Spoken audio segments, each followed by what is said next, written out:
नमस्कार.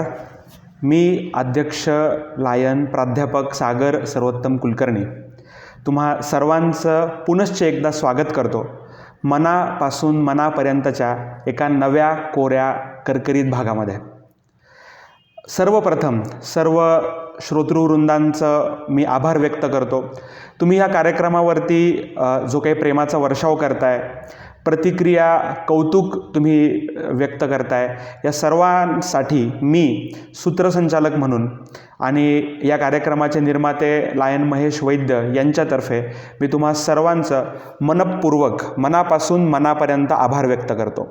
असंच प्रेम या कार्यक्रमावरती कायम असू द्या की जेणेकरून आमचा उत्साह द्विगुणित होईल आणि नवीन नवीन कार्यक्रम, नवीन नवीन भाग या कार्यक्रमाचे आपल्याला चित्रित करायला आमचा उत्साह वाढेल. आज या खुर्चीवरती मनापासून व्यक्त होण्यासाठी आणि आपल्या श्रोत्यांच्या मनापर्यंत पोहोचण्यासाठी उपस्थित आहेत लायन्स क्लब ऑफ शिर्डी साईचे प्रथम उपाध्यक्ष, यंग डायनामिक डॅशिंग तरुण तडफदार ॲडव्होकेट संदीप एकनाथ गोंदकर. नमस्कार. आपण क्लबमध्ये सर्वजण त्यांना संदीप भाऊ म्हणून ओळखतो. भाऊ, आता मुलाखतीला सुरुवात करायच्या आधी तुम्ही ॲडव्होकेट आहात, वकील आहात, बरोबर आहे? तर आपण हिंदी पिक्चरमध्ये बघतो की ज्या वेळेला एखादा वकील म्हणजे त्याच्या समोर एखादा जेव्हा प्रश्न विचारायला तो उभा राहतो तेव्हा वकील म्हणतो की एक ग्रंथ समोर ठेवतात, त्याच्यावरती हात ठेवायला लावतात आणि म्हणतात की जो भी कहूंगा सच के सिवा कुछ नहीं होगा. असं काही आपल्याला करायची गरज पडेल का?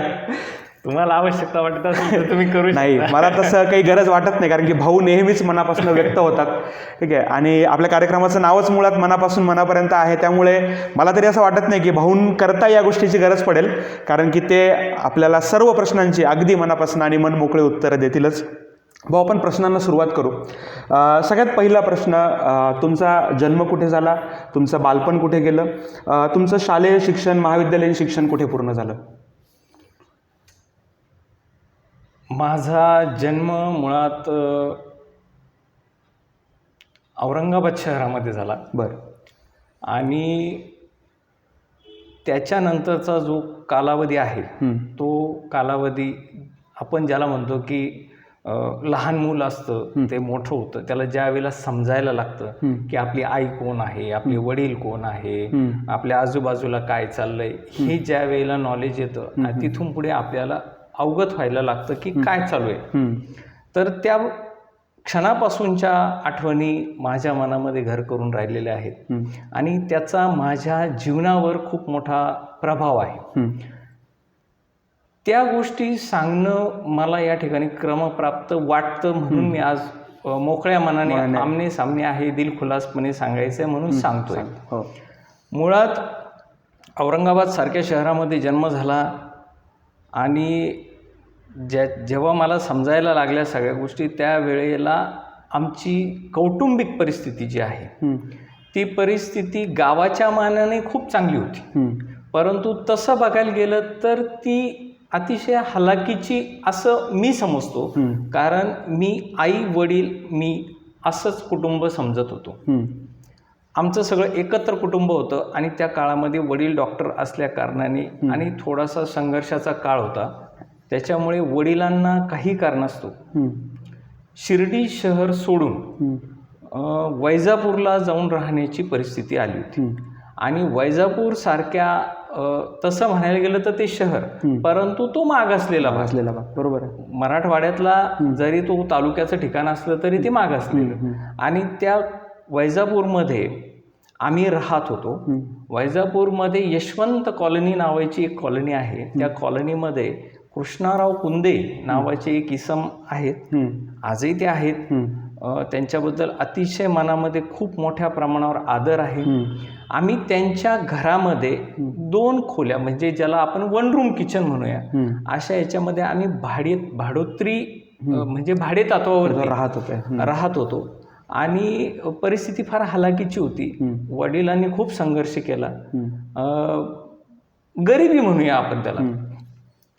त्या काळामध्ये वैजापूर नगर परिषदेचे वैद्यकीय अधिकारी म्हणून त्यांनी काम केलं. वैजापूरमध्ये आजही मी कधीही जातो तर मला तो ज्यावेळेला गाळा दिसतो तर मी गाडी उभी करून हात जोडतो. भावना आहेत त्याच्या मागच्या. तर त्या ठिकाणी वडील अहोरात्र प्रचंड मेहनत घ्यायचे, बसायचे, सगळ्या आल्या गेल्या लोकांशी बोलायचे, आपुलकीने बोलायचे, सगळ्यांना वैद्यकीय सेवा द्यायचे. तुटपुंज असे पैसे मिळायचे. त्या पैशात भागत नव्हतं म्हणून वैजापूरपासून साधारण 30 किलोमीटर अंतरावरती परसोडा नावाचं एक गाव आहे. आणि त्या गावामध्ये त्यावेळेला तेथे एक सहकारी साखर कारखाना होता. तर त्या साखर कारखान्यामध्ये देखील वैद्यकीय अधिकारी म्हणून ते काम करायचे. मोटरसायकलवर जायचं. मुळात वडिलांनी इतका संघर्ष केला की त्या प्रत्येक संघर्षामध्ये मला आठवतं वडिलांनी कधी 10 रुपये सुद्धा कुणाकडेही हात उसने मागितलेले नाही. माझ्या वडिलांनी आजपर्यंत कुणाकडे लबाडीने कोणाकडून पैसे घेतलेले नाहीत. वडिलांनी फार कष्ट केले. त्या काळामध्ये परसोड्याला जायला आपल्याला रोज जाणं येणं, रात्री बेरात्री कधी जावं लागायचं. ग्रामीण भागातले लोक विश्वास ठेवायचे, कधी निरोप पाठवायचे. कोणीतरी एक जण यायचा, आमच्या इथं पेशंट आहे, लवकर या, पळत या. रात्री 2-3 वाजता जावं लागायचं. त्यावेळेला बॉबी नावाचं पिक्चर आलेलं होतं ऋषी कपूरचा. आणि त्या बॉबी पिक्चरमध्ये जी गाडी होती त्याला बॉबी बुलेट म्हणायची. ती बॉबी बुलेट माझ्या वडिलांनी सगळ्यात पहिली विकत घेतली, कर्ज काढून. आणि कर्ज काढून सुंदर पद्धतीनं संसार कसा होतो आणि कर्जामध्ये माणूस बर्बाद होत नाही, कर्जातून सुद्धा माणूस उभारी घेऊ शकतो, याची सुरुवात इथून झाली. अद्यापही तोच प्रकार चालू आहे आणि खंबीरपणानं त्याच्यामध्ये सगळ्या गोष्टीला तोंड देण्याचं काम चालू आहे. परंतु त्यावेळेला बॉबी बुलेट घेतली.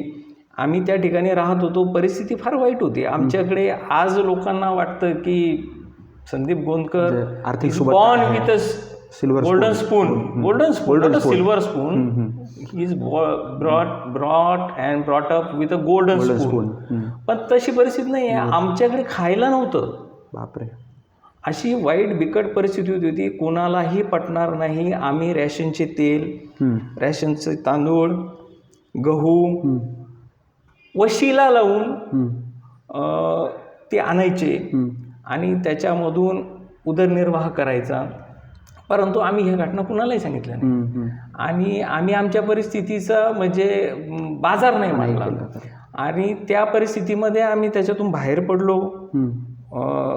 2-3 वर्ष त्याच्यामध्ये गेले. ज्यांच्या घरात राहत होतो त्यांनी खूप प्रेम दिलं. त्यांनी आम्हाला भाडेकरू म्हणून कधीच ट्रीट केलं नाही.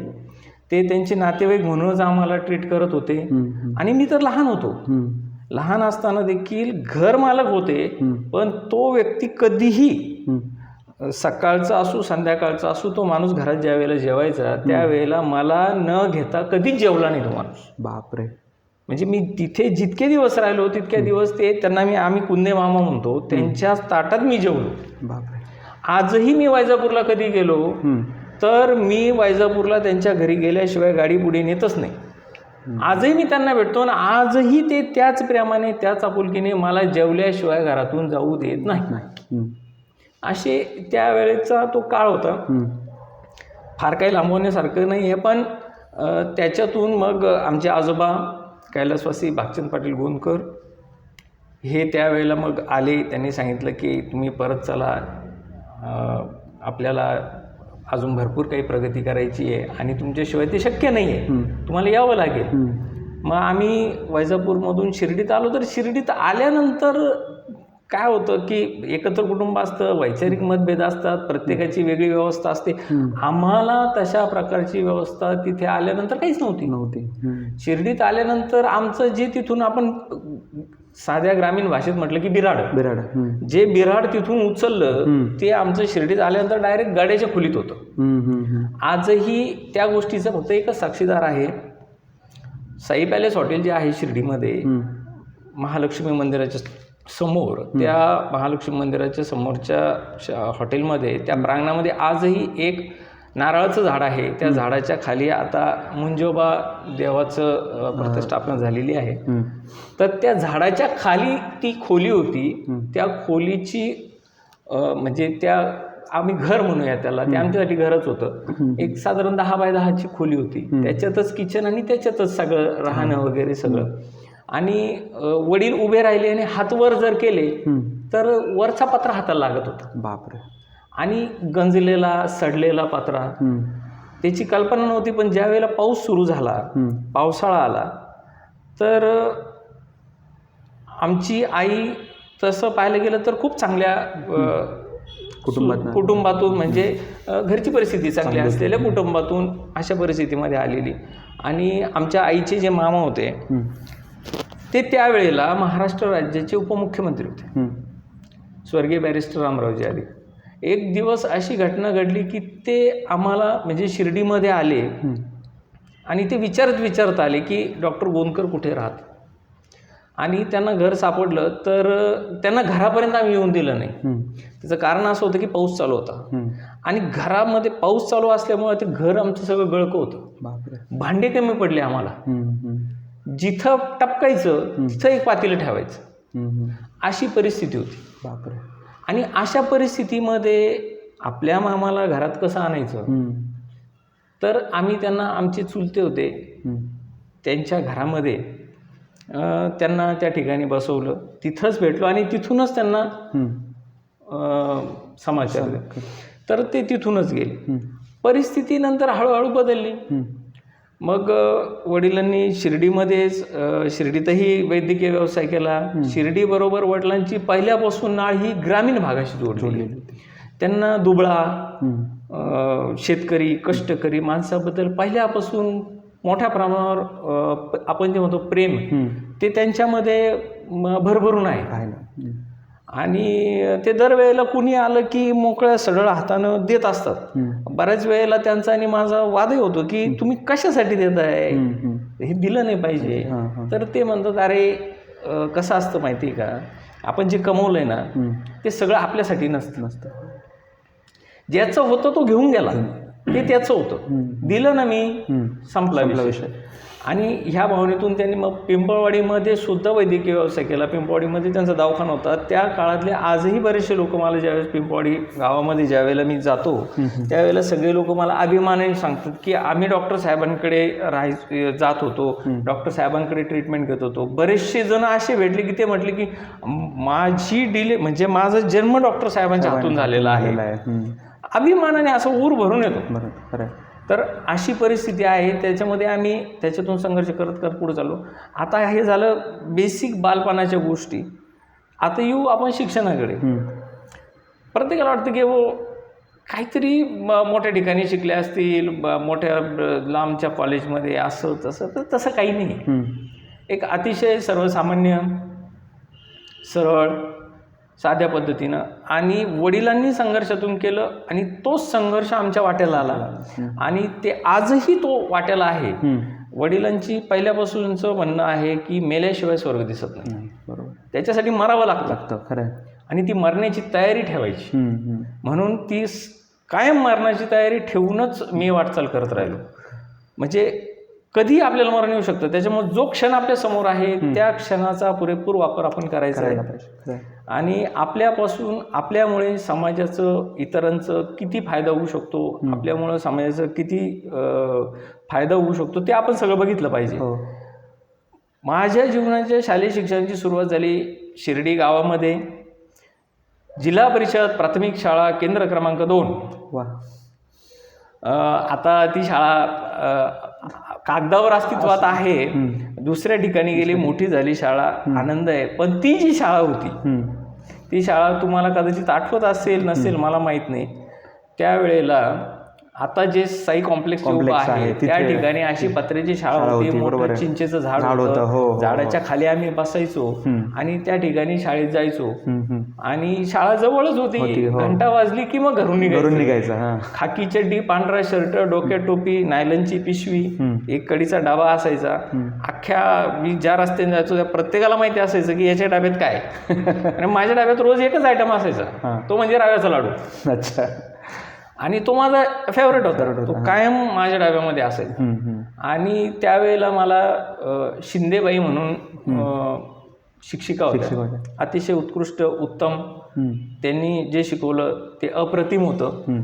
आणि त्याच्यानंतर मग आईला सतत खंत वाटायची, कारण की आईचे मामा मंत्री होते, त्यांची मुलं मोठ्या मोठ्या शाळेत शिकलेली होते आणि मामाच्या घरी जाणं म्हणजे मुलांचं कसं असतं की सुट्टी लागली की मामाच्या घरी जायचं. बरोबर. तसं माझी आई सुद्धा तिच्या मामाच्या घरी जायची आणि तिथे गेल्यानंतर ती बिचारी मराठी शाळेमध्ये शिकलेली आणि तिथे गेल्यानंतर ते सगळे इंग्लिशमध्ये बोलायचे आणि तिला असं कमी असं फिलिंग व्हायचं की आपल्याला सगळं येतं, आपण यांच्यापेक्षा सरस आहोत, पण आपल्याला इंग्लिश येत नाही.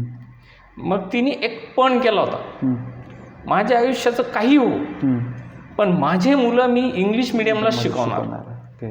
मला नाही बोलता आलं तरी चालेल, मला नाही समजलं तरी चालेल, पण माझ्या मुलांना ही वेळ आली नाही पाहिजे खाली वागण्याची. माझे मुलं इंग्लिशमध्ये बोलले पाहिजे. माझ्या मुलांना जगाच्या पाठीवर कुठेही गेलं तर माझे मुलं कुठं कमी नाही बसले पाहिजे.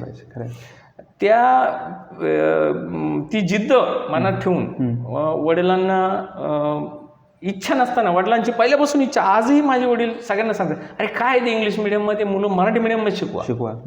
पण माझी आईने सगळा विरोध पत्करला आणि तो माझ्या आयुष्याचा टर्निंग पॉईंट होता. तर तो टर्निंग पॉईंट म्हणजे काय आहे की मुळात माझं जे काही जीवन आजपर्यंत घडलं ही मी सगळा अपघातातून घडलेलो आहे. म्हणजे अचानक खरं. मुळात मी मराठी शाळेत शिकवतो, जिल्हा परिषदच्या, माझा वर्गात पहिला नंबर होता. आपले लायन्सचे सहकारी विशाल तिडके सर हे माझ्याबरोबर होते. बरं. आणि आनंद देवकर, बरेच जण होते, बऱ्याच जणांची नावं घेता येतील. आम्ही सगळे एका शाळेत शिकलो आणि मुळात शाळेमध्ये घरामध्ये जो मुलगा त्रास देतो ना त्या मुलाला आईवडील वैतागतात आणि वैतागाने ते त्याला कुठेतरी ते म्हणतात याला एक तिचं हॉस्टेलला नेऊन घालू, हे सुधरल तरी. म्हणून माझ्या लहान्या भावाचा प्रवेश त्या ठिकाणी हॉस्टेलसाठी घेतला. परंतु त्याला हॉस्टेलला सोडायचं होतं साधारण जून महिन्यामध्ये आणि डिसेंबर महिन्यामध्ये त्याला भांग पाडताना कांगव्याचा दात लागला आणि त्याला रक्तस्राव सुरू झाला. आणि मग त्यावेळेला विज्ञान एवढं पुढे गेलेलं नव्हतं, त्यावेळेस माहीत नव्हतं. मग घेऊन पळापळ सुरू झाली, रक्तस्राव थांबेना, काय झालं समजेना. कोण म्हणायचं घोरणा फुटला, कोण म्हणायचं काय झालं, सगळे प्रकार करून झाले. पण ते काय, मग पुण्याला नेलं, तिथं बघितलं, सगळं चेकअप केलं आणि नंतर समजलं की त्याला हेमोफिलिया नावाचा आजार आहे. It's a royal disease. म्हणजे क्वीन व्हिक्टोरियाला तो आजार सगळ्यात पहिले डिटेक्ट झाला होता. त्याच्यामुळं तो लाखामध्ये एखाद्याला होतो. तर रक्त गोठण्याची क्षमता जी आहे शरीरामधली ती कुठेतरी एक घटक असतो त्याच्यामधला, त्याला फॅक्टर 8 म्हणतात, त्याची डिफिशियन्सी असते आणि त्याच्यामुळे रक्त गोठण्याची क्रिया होत नाही. मग त्यावेळेला प्लाझ्मा वगैरे देणं असा प्रकार चालायचा. मग ती अशी परिस्थिती म्हटल्यानंतर मग त्याचं ते ट्रीटमेंट वगैरे केली, सगळं झालं आणि घरी आणलं.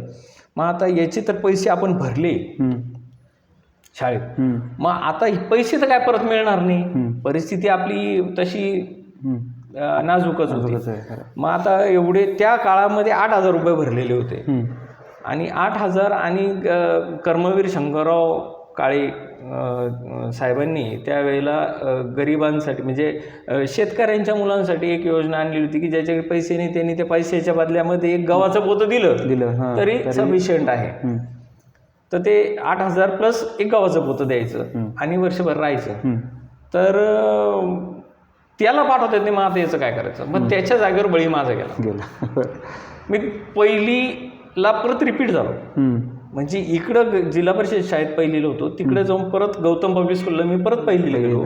पहिली दुसरीला जाऊपर्यंत मी ऑन रेकॉर्ड सचिन गोंदकरच होतो. अच्छा. तिसरीला गेल्यावर माझं नाव बदललं आणि संदीप गोंदकर झालं. आणि मी 6वी पर्यंत तिथं शिकलो. खूप चांगला अनुभव होता.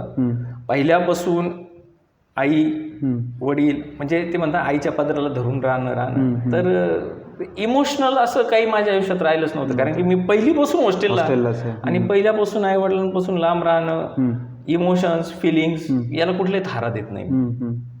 जो त्याच्यामध्ये गुंतला तो संपला. इमोशन्समध्ये अडकायचं नाही, कुठल्या भावनेमध्ये अडकायचं नाही, जे आहे स्ट्रेट फॉरवर्ड राहायचं. हा सूर्य हा जयद्रथ, बस. येस किंवा नो हे दोनच गोष्टी असतात, ओके. मध्ये काही नाही. पण नंतर जसं जसं पुढं चालत गेलो आयुष्यामध्ये त्यावेळेस समजलं की there is something grey in between black and white. वाईट, बरोबर. अँड तो जो ब्लॅक अँड व्हाईटमधला जो ग्रे आहे त्या ग्रेच्या शोधात मी सुरुवात केली. आणि तो सुरुवात केल्यानंतर मग माझ्यामध्ये स्वतःमध्ये खूप बदल झाला. काय झालं की त्या शाळेमध्ये शिकलो, चांगले मित्र मिळाले, चांगला संपर्क झाला, स्वतःची प्रगती झाली. 6वी पर्यंत शिकलो. त्याच्यानंतर वडिलांना वाटलं की याला आपण आता बरेच वर्ष हॉस्टेलला राहिला की पोरगा आता किती दिवस ठेवायचं असं हॉस्टेलला, तर आपण याला आपल्या जवळ घेऊन येऊया. म्हणून मग ते मला परत शिर्डीत घेऊन आले. शिर्डीत आणल्यानंतर मग शाळेत कोणच्या जायचं, इंग्लिश मिडियममधून आलेला मुलगा, इथं शिर्डीमध्ये ती व्यवस्था नाही तशी. तर मग मला त्यावेळेला प्राचार्य इंद्रभान डांगे सरांची साध्वी प्रीती सुद्धा इंग्लिश मिडियम स्कूल, त्याच्यामध्ये मी प्रवेश घेतला. आता तिकडे कसं होतं की पब्लिक स्कूलमध्ये सकाळी पहाटे उठायचं, सकाळी जॉगिंगला जाणं, हे ते, आणि नाश्ता व्हेज नॉन व्हेज सगळं असायचं. इकडे आलं, इकडे एकदम विरुद्ध होतं वातावरण. म्हणजे पांढरेच कपडे घालून जायचं, डोक्याला टिळाच लावून जायचा, आणि आमची बॅग एकदा वर्गात तिथं असली की तिथंच राहायची. पण इथं रोज बॅग घेऊन जायची, तो डबा घरून घेऊन जायचा, मग त्याचं तेल सांडायचं, मग ते पुस्तकं भरायची, ती वॉटर बॅग वेगळी. मग ती नकोसं झालं मला. आणि मी 1 वर्ष संपायच्या आत मी वडिलांना सांगितलं की बस, मी हे नाही करू शकत. माझं लाईफ जे आहे ते हॉस्टेल लाईफ आहे, I am made for it, आणि मला हॉस्टेलला जायचं. अशी कुठलीही मुलं तयार होत नाही, पण मी त्यावेळेला ते दाखवलं. आणि मग हॉस्टेलला परत एकदा हॉस्टेलचा प्रवास सुरू झाला. तर मग त्याच्यानंतर मी म्हणजे पहिले कर्मवीर शंकरराव काळींच्या तालमीमध्ये, त्याच्यानंतर आपल्या डांगे सरांच्या तालमीमध्ये, त्याच्यानंतर मग प्रवरेला गेलो विखे पाटलांच्या तालमीमध्ये. मग तिथं 10वीपर्यंत होतो मी. त्याच्यानंतर 10वीला पासआउट झाल्यानंतर 11वी 12वी सायन्सला प्रवेश घेतला SSGM कॉलेजला. अच्छा. मग विखे पाटलांकडून निघालो आणि रयतमध्ये गेलो. आता रयतीत गेल्यानंतर त्यावेळेला परिस्थिती चांगली झालेली होती, घरची परिस्थिती चांगली होती, सगळं चांगलं होतं. पण वडिलांचं स्वभाव असा आहे की ते स्वतः समोर कधीच स्तुती करत नाही. मला काय म्हणायचं की काय आपल्या समोर आलं की काय आपल्यावरती म्हणजे असं वसवस करणे, बोलणे, हे असं नाही, ते तसं नाही, अमुक नाही. आता ते हळूहळू जसं जसं आपण पुढे चालतो तसं तसं आपल्याला समजतं की नाही, ही इज प्रॉपर. ज्यावेळेस आपण बाप होतो त्यावेळेला त्याची कल्पना येते. तर त्यांनी कधी स्तुती केली नाही, पाठीमागे करत असतील माहीत नाही मला, परंतु आणि त्यांनी करावी अशी माझी अपेक्षा नाही. पण ते ज्या वेळेला मी कॉलेजला ॲडमिशन घेतलं, मला प्रत्येक घटना ही माझ्या आयुष्यामध्ये टर्निंग पॉईंट ठरत गेली. मी सायन्सला ॲडमिशन घेतलं आणि ॲडमिशन घेतल्यानंतर माझे वडील स्वतः माझ्याबरोबर शिर्डीच्या बस स्थानकावर आले. तिथं आल्यानंतर त्यांनी मला STचा पास घेऊन दिला आणि मला सांगितलं की इथून STत बसायचं आणि कॉलेजला जायचं. तू कोण आहे, घराच्या बाहेर पडल्यानंतर तू डॉक्टर गोंदकरचा मुलगा आहे हे विसरून जायचं. तू एक सर्वसामान्य नागरिकाचा सर्वसामान्य मुलगा आहे आणि तुला तुझ्या आयुष्याचा संघर्ष करायचा आहे. मग मी त्या ठिकाणी गेलो. रोज सकाळी घरून पायी स्टँडवर जायचं. तिथं गेल्यानंतर ते पासचे माहीत नव्हतं काही आपल्याला, STने प्रवास वगैरे हा, म्हणजे STने प्रवास भरपूर केला पण ही पासची भानगड माहीत नव्हती. ते STवाले घेतच नव्हते आम्हाला. पास म्हटलं की उतरून द्यायची. बरं, ज्या STवाल्याने घेतलं त्याच्यात बसायला जागा नसायची.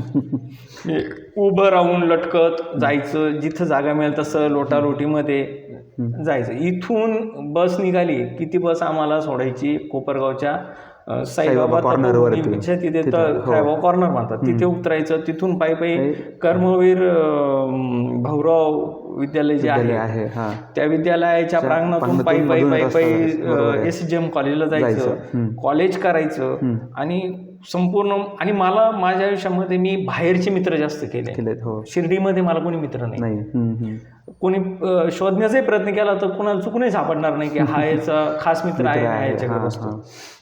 मी तिथे जायचो, कॉलेज करायचो.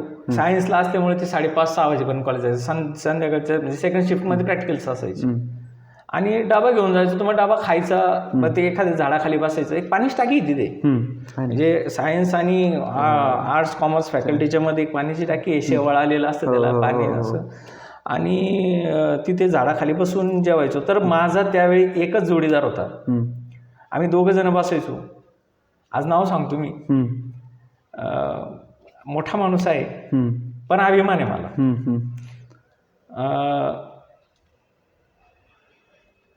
संजीवनी ग्रुप ऑफ इन्स्टिट्यूटचे जे आता सर्व म्हणूया आपण, अमित, नितीन दादा कोल्हे, आम्ही दोघं शेजारी बसायचो आणि दोघं एकामेकाचा डबा शेअर करायचो. 2च जण जेवायचो. बापरे.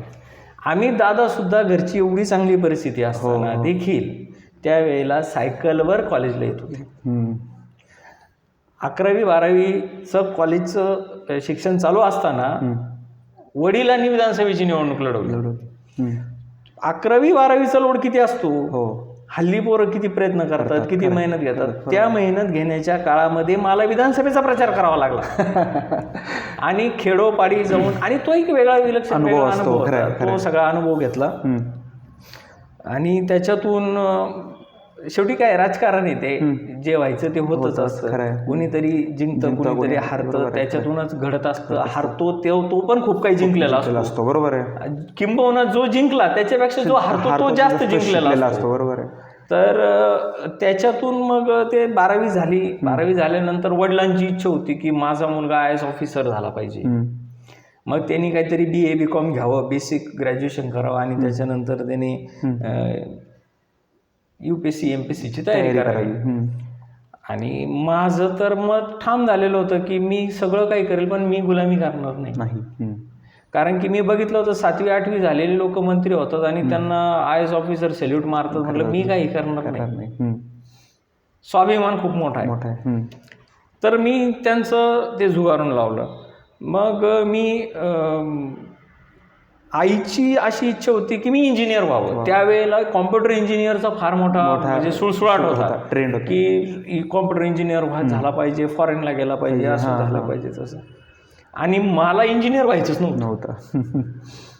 आता ह्या दोघांच्या गोष्टी संपल्या आणि माझी वैयक्तिक इच्छा होती, आजही मला ती खंत आहे की कदाचित मी झालो असतो तर आज काहीतरी वेगळं असतं. आजही मला वाटतं, कित्येक वेळेला मला वकिलीचं शिक्षण घेत असताना सुद्धा असं वाटत होतं की आपण ते सोडावं आणि आपण परत एकदा त्या ट्रॅकवर जावं. माझी इच्छा होती की मला डॉक्टर व्हायचं. अच्छा. मी आजही माझ्या मुलांना सांगतो. पण मी ज्यावेळेस त्यावेळेला सुरुवात झाली होती एंट्रन्स एक्झामची आणि पहिलाच अटेम्प्ट होता तो एंट्रन्स सुरू होण्याची पहिलीच वेळ होती. तर त्यावेळेला फॉर्म भरायचा. मग वडिलांची घ्यायची. वडिलांनी सांगितलं तू डॉक्टर नाही व्हायचं, सगळं व्हायचं पण डॉक्टर नाही व्हायचं. डॉक्टरला पर्सनल लाईफ नसते. मी मेडिकल फील्डमध्ये काम केलेलं आहे आणि रात्री बेरात्री कधी उठून जावं लागतं, पर्सनल लाईफ नसतं. तर तू त्या भानगडीत पडू नको. मग सगळेच मार्ग खुंटले. म्हणजे आईचाही इच्छा नाही, वडिलांची इच्छा नाही आणि माझी नाही. मग आता याच्यात पर्याय काय? मग म्हटलं आता याच्यात आपण एक्सपर्ट ओपिनियन घेतलं पाहिजे.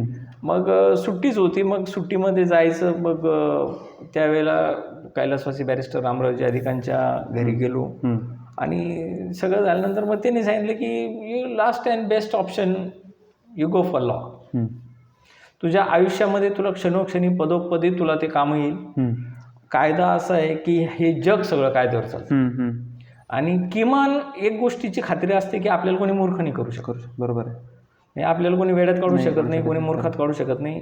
आपलं अज्ञान उघडं पडत नाही आणि जो माणूस तुमच्याकडे बघतो तो विथ ड्यू रिस्पेक्ट बघतो. आणि मग मी डिसिजन घेतला की आपल्याला लॉ करायचं आणि मी लॉ फॅकल्टीमध्ये आलो. माझ्या आयुष्यामध्ये उभ्या आयुष्यात मी कधीही कुठल्याही विषयात नापास झालो नाही. मी कुठल्याही विषयात मला इटिकिटी लागली नाही. थ्रू आऊट मी डिस्टिंक्शनमध्ये निघालो. 5 years लॉ कोर्स होता. कॉलेजला ॲडमिशन घेतलं. बघा आता हा प्रवास असा कसा झाला. म्हणजे सुरुवात जिल्हा परिषदच्या शाळेतून, मग कर्मवीर शंकरराव काळे, त्याच्यानंतर डांगे सर, त्याच्यानंतर विखे पाटलांच्या प्रवरेमध्ये, आणि प्रवरेतून रयतेमध्ये, रयतेमधून पतंगराव मनकडे गेलो मी. बरं.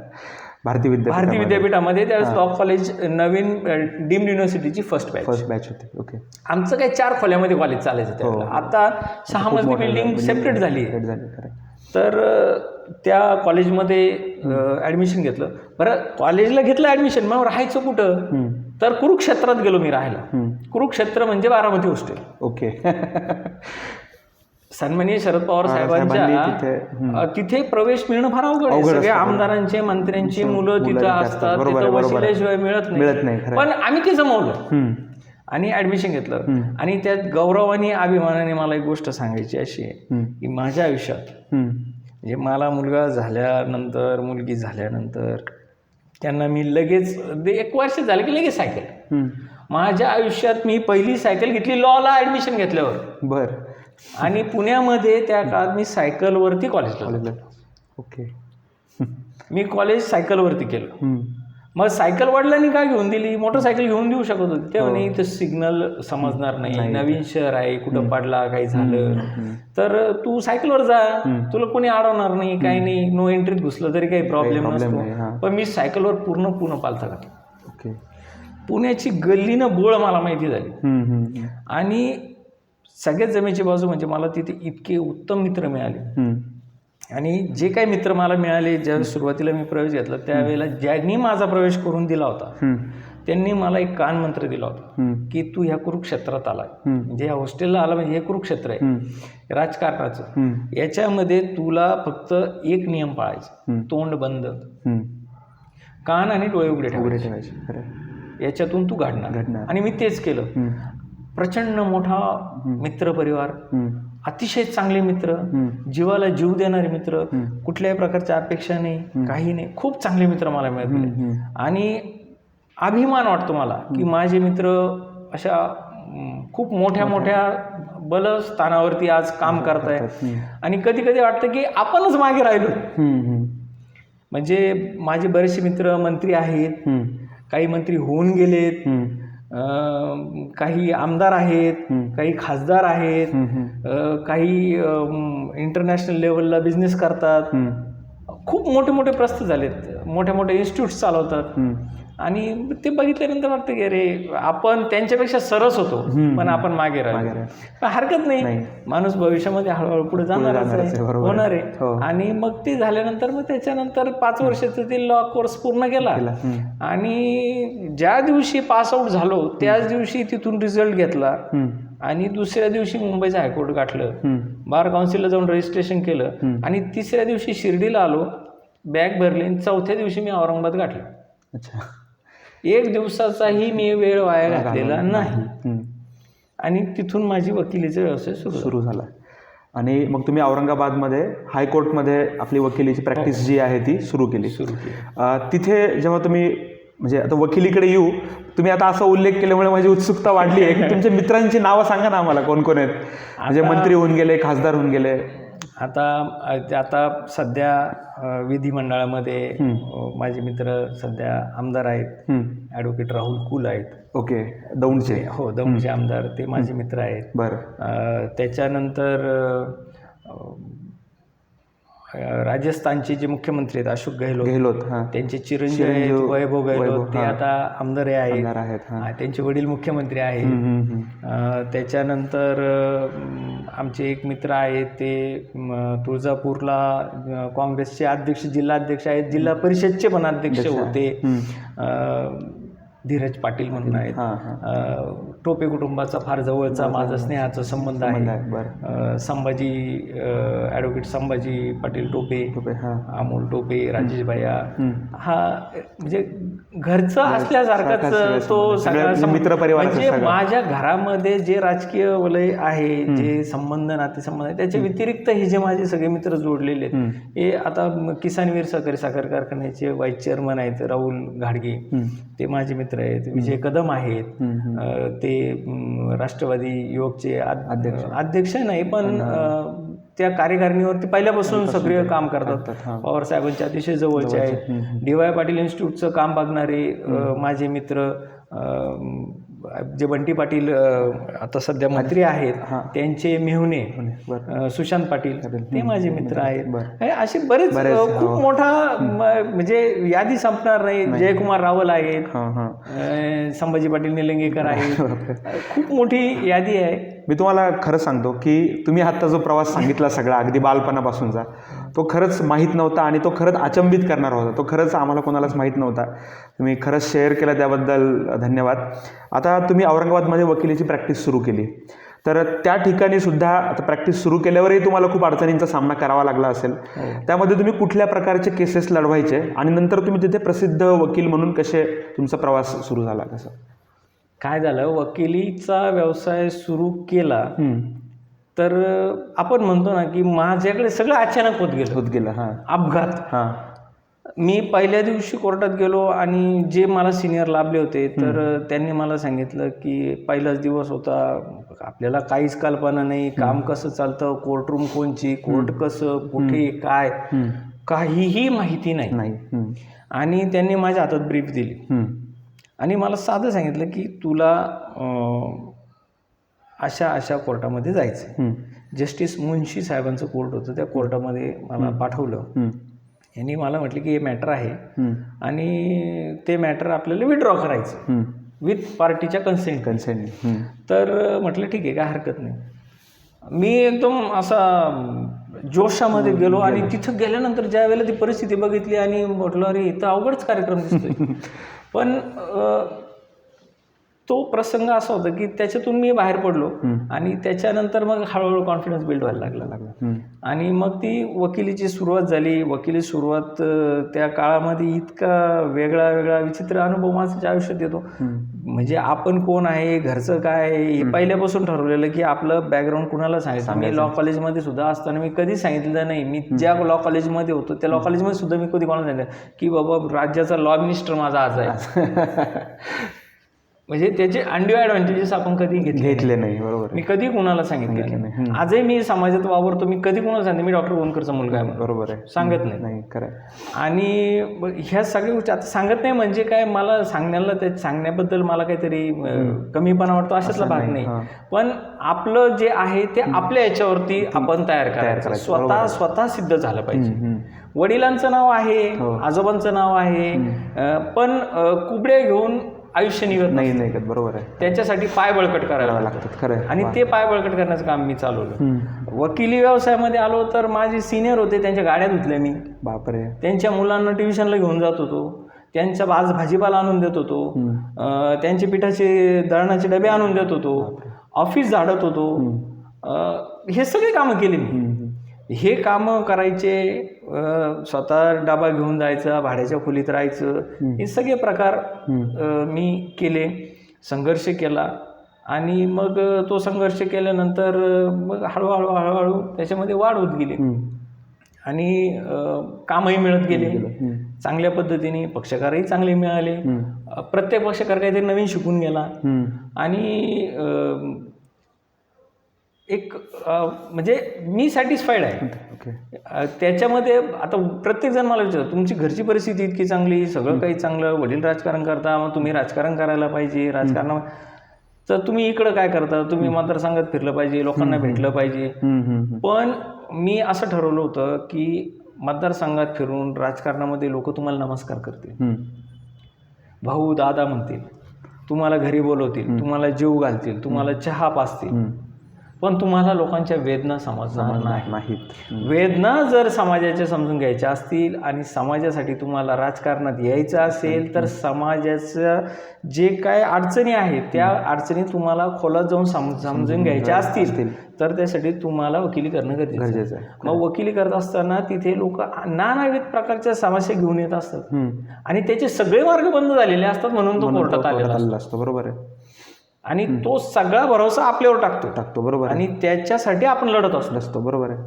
मग आपली नीतिमत्ता चांगली असायला पाहिजे, त्याला न्याय मिळाला पाहिजे, त्याचं नुकसान होता कामा नये आणि त्याला चुकीचं मार्गदर्शन कधीही करू नये. कित्येक वेळेला माझ्याकडे लोक येतात, मी त्यांना सांगतो की नाही बाबा हे असं नाही, तुम्ही अशा पद्धतीने करा. आता वकिलीच करायची म्हटलं तर पैसेच कमवायचे म्हटल्यावर काही करायला लोक तयार असतात. हो. पण मी माझ्या आयुष्यात ही अशा प्रकारचं चिटिंग मी कधीच केलं नाही. मी कुणालाही फसवलं नाही. ज्याला जे आहे ते प्रामाणिकपणाने सांगितलं, मला 2 पैसे नाही मिळाले, माझा पक्षकार माझ्यापर्यंत येऊन परत गेला तरी चालेल. आणि ज्यावेळेस माझ्यापर्यंत पक्षकार येतो त्यावेळेस मला एका गोष्टीची जाणीव असायची की तो जालना रोडवरतून माझ्या घरापर्यंत येतोय, तर माझ्या घरापर्यंत येऊपर्यंत त्याला किमान 450 पाट्या आहे वकिलांच्या, त्या सगळ्या पाट्या ओलांडून तो माझ्यापर्यंत आलेला आहे. म्हणजे काहीतरी आपल्याकडे असल्याशिवाय तो आलेला नाही. बरोबर आहे. आणि त्याचा जो विश्वास आहे त्याला तडा जाता कामा नये, म्हणून मी पहिल्यापासून प्रामाणिकपणाने काम केलं.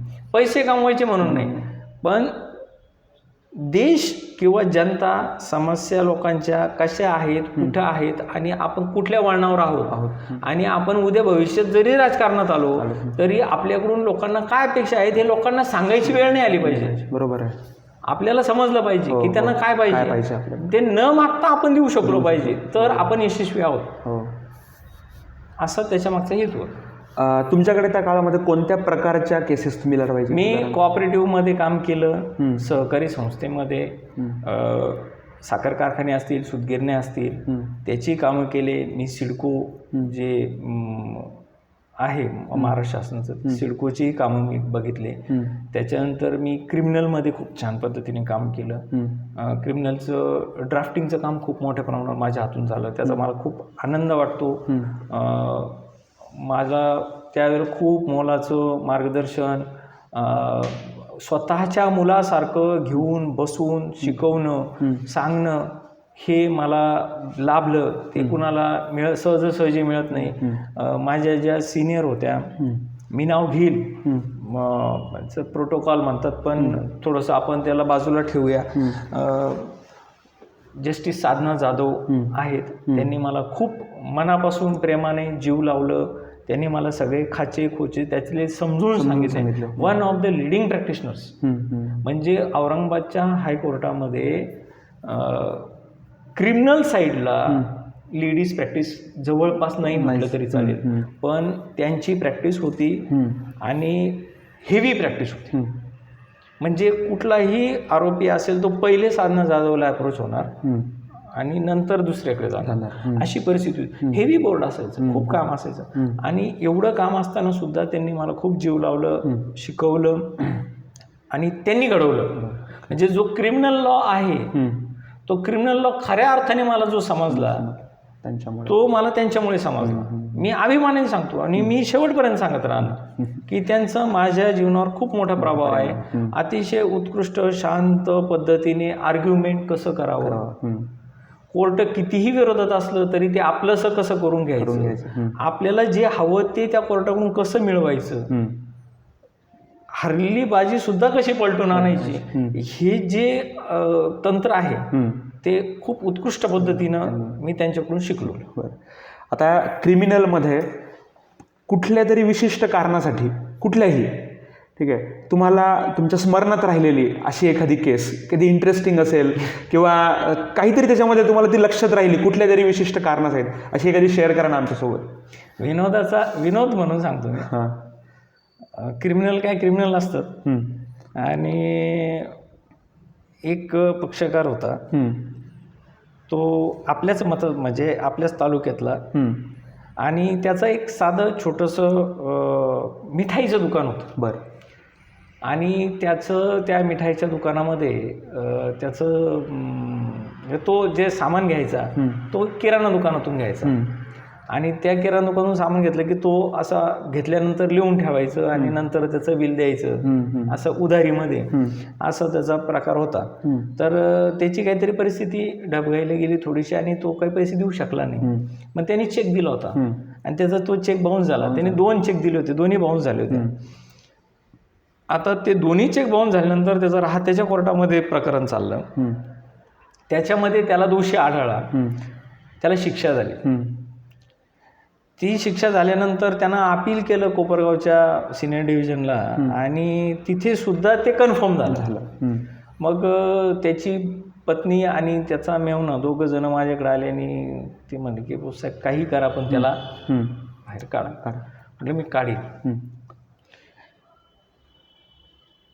मला त्यांनी विचारलं की किती दिवस लागतील. म्हटलं हे वकीलपत्र घेऊन जा जेलमध्ये, जेलरची सही घ्या आणि पक्षकाराची सही घ्या, मला तुम्ही आणून द्या. मला वकीलपत्र मिळालं की 4 दिवसात मी जामीन करतो. त्याने आणलं, मी दाखल केलं, जामीनही झाला. जामीन झाला, पण जामीन होताना त्या ठिकाणी कसं आता हे राजकारणच असतं, वकिली म्हणजे राजकारण एका प्रकारचं. तर मी त्यावेळेला कोर्टाला सांगितलं की आम्ही मॅटर सेटल करायला तयार आहोत, आम्ही पैसे भरणार आहोत, तर आम्ही निगोशिएट करतो, मीन व्हायला आम्हाला तुम्ही बेल ग्रँट करा. न्यायालयाने बेल दिला. तो मनुष्य जेलच्या बाहेर आला आणि त्याच्यामध्ये विनोदाचा भाग म्हणजे मी ते मॅटर वाचलेलं होतं. समोरचा एक माझेच एक मित्र होते, ते वकील होते आणि त्यांना त्या पार्टीने सांगितलं होतं की जर केस जिंकलो तर तुम्हाला मी एवढे पैसे देईल, तुम्हाला काही फी देणार नाही, जिंकलो तर देईल. आणि ते मला म्हटले की माझा पक्षकार काय पैसे देत नाही, तुझ्या पक्षकाराला सांग मला पैसे द्यायचे. मग मी म्हटलं बरं ठीक आहे सांगतो. मग मी पक्षकाराला सांगितलं की तू फक्त हो म्हण, नाही म्हणू नको. तो हो म्हटला. बेलच्या वेळेस त्यांनी कन्सेंट दिली, बेल झाला. पण मुळात त्या वकिलांनीही ते पिटिशन पूर्ण वाचलेलं नव्हतं, खालच्या कोर्टाचे निकालही वाचलेले नव्हते. कोर्टाने फक्त शिक्षा दिलेली होती, पण त्यांनी जे पैसे बुडवले ते रिकवर कसे करायचे किंवा ते त्याला परत मिळावे याच्याबद्दल एक शब्दही बोललेले नव्हते. म्हणजे पैसे परत मिळण्याचे मार्ग सगळे संपलेले होते. आता फक्त शिक्षेचा विषय होता. मी तो पक्षकार बिचारा होल्डवर ठेवला. दरवेळेला तारीख पडली की कोर्टाला सांगायचं नाही निगोसिएशन चालू आहे. एक दिवस मला अचानक फोन आला, तारीख होती, मी फोन केला की बाबा आज तारीख आहे, तुम्ही काय पुढं काय करायचं. तर त्या मेहुण्याने मला सांगितलं की आमचे दाजी मयत झाले, त्यांना कॅन्सर झाला होता आणि ते वारले, तर मी पाहिजे तर त्यांचं डेथ सर्टिफिकेट घेऊन येतो, कालच अंत्यविधी झाला. मी कोर्टाला सांगितलं. मग कोर्टाने ते मान्य केलं आणि ते प्रोसिजर सगळी जी होती ती सगळी ॲबेट झाली. मग तो मित्र होता आमचा, तो आला, तो म्हणे काय मला पैसे मिळाले नाही, असं झालं तसं झालं. म्हटलं आता मी त्याला काय करू शकतो. आणि तो माणूस मरेपर्यंत बाहेर राहिला त्याच्या कुटुंबाबरोबर.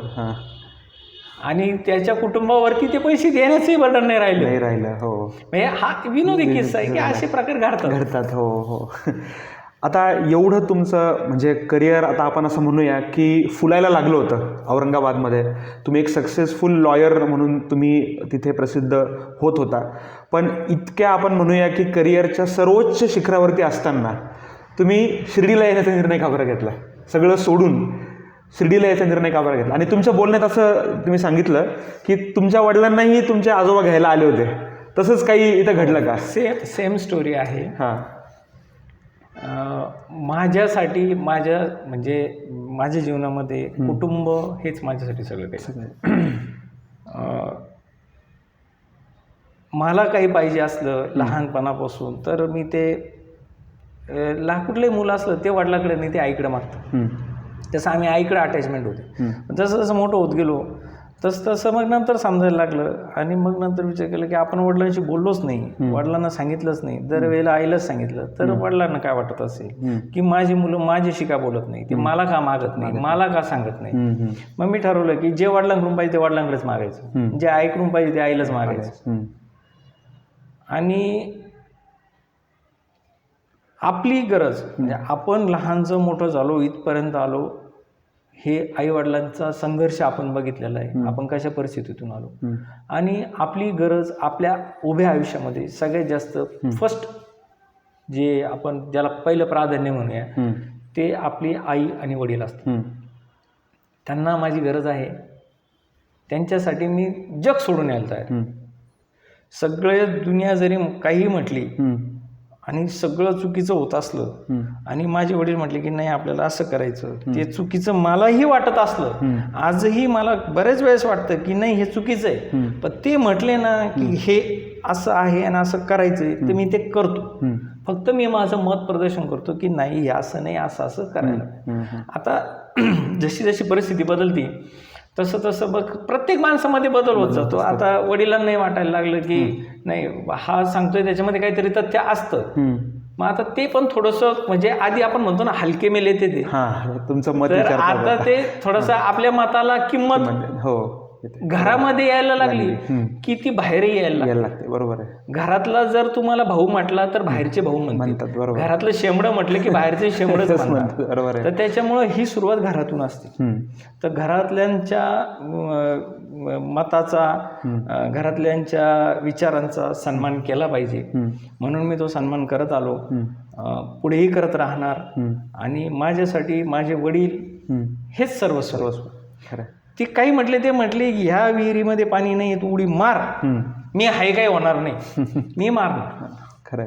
मग माझं काय होईल त्याचा मी विचार नाही करणार. फक्त माझ्या वडिलांसाठी मी कधीही काहीही करायला कुठल्याही क्षणी मी तयार असतो, मग ती किती कशी परिस्थिती असो. तर अशा परिस्थितीतून मी करतो. त्यांनी मला सांगितलं की नाही आता वकिलीमध्ये तुला किती पैसे मिळणार, करायचं तुझी हौस होती, इच्छा होती, तू केलं, मला वाटतं की तू समाधानी आहे, भरपूर काही केलं आणि मला नाही वाटत की आता तू हे पुढं कंटिन्यू करावं. आता मी एवढं सगळं केलंय कोणासाठी केलंय आणि तू जर नाही आला तर हे कोणी बघायचं आणि मी किती दिवस करायचं. शेवटी मीही कधीतरी रिटायर होणारच आहे. माझंही शेवटी माझी कॅपॅसिटी कुठेतरी कमी होत जाणार आहे. ठीक आहे, मेंटली नाही होणार पण फिजिकली तर कुठेतरी कॅपॅसिटी कमी होत जाते माणसाची. तर मला तू यावं, आपल्या कौटुंबिक व्यवसायामध्ये हातभार लावावा, माझी इच्छा आहे की मला ते वाढवायचं आहे. म्हटलं ठीक आहे. आणि मग त्याच्यातून नवीन प्रकल्पाची सुरुवात झाली, त्याची मुहूर्तमेढ रोवली आणि ते करत गेलो. आणि हे कसं आहे की वकिली करत असल्यामुळं पब्लिक रिलेशन आणि पब्लिक कम्युनिकेशन ह्या ज्या गोष्टी आहे ह्या मला वकिलीतून मिळाल्या. की समोरच्याचं म्हणणं ऐकून घेणं, शांत डोक्याने ऐकणं. प्रत्येक माणसाची अपेक्षा असते की मी बोलावं, मी बोलावं, मी बोलावं. बोलणारे सगळे असतात, ऐकणारे फार कमी असतात. खरं. ते ऐकून घेणारा पाहिजे आणि ते स्किल मी डेव्हलप केलं. मी प्रत्येकाचं फक्त ऐकून घेतो. ऐकून घेतल्यानंतर त्याची इच्छा असेल तर मी मत प्रदर्शित करतो, नाही तर करत नाही. अशा पद्धतीनं मग मी परत शिर्डीमध्ये आलो.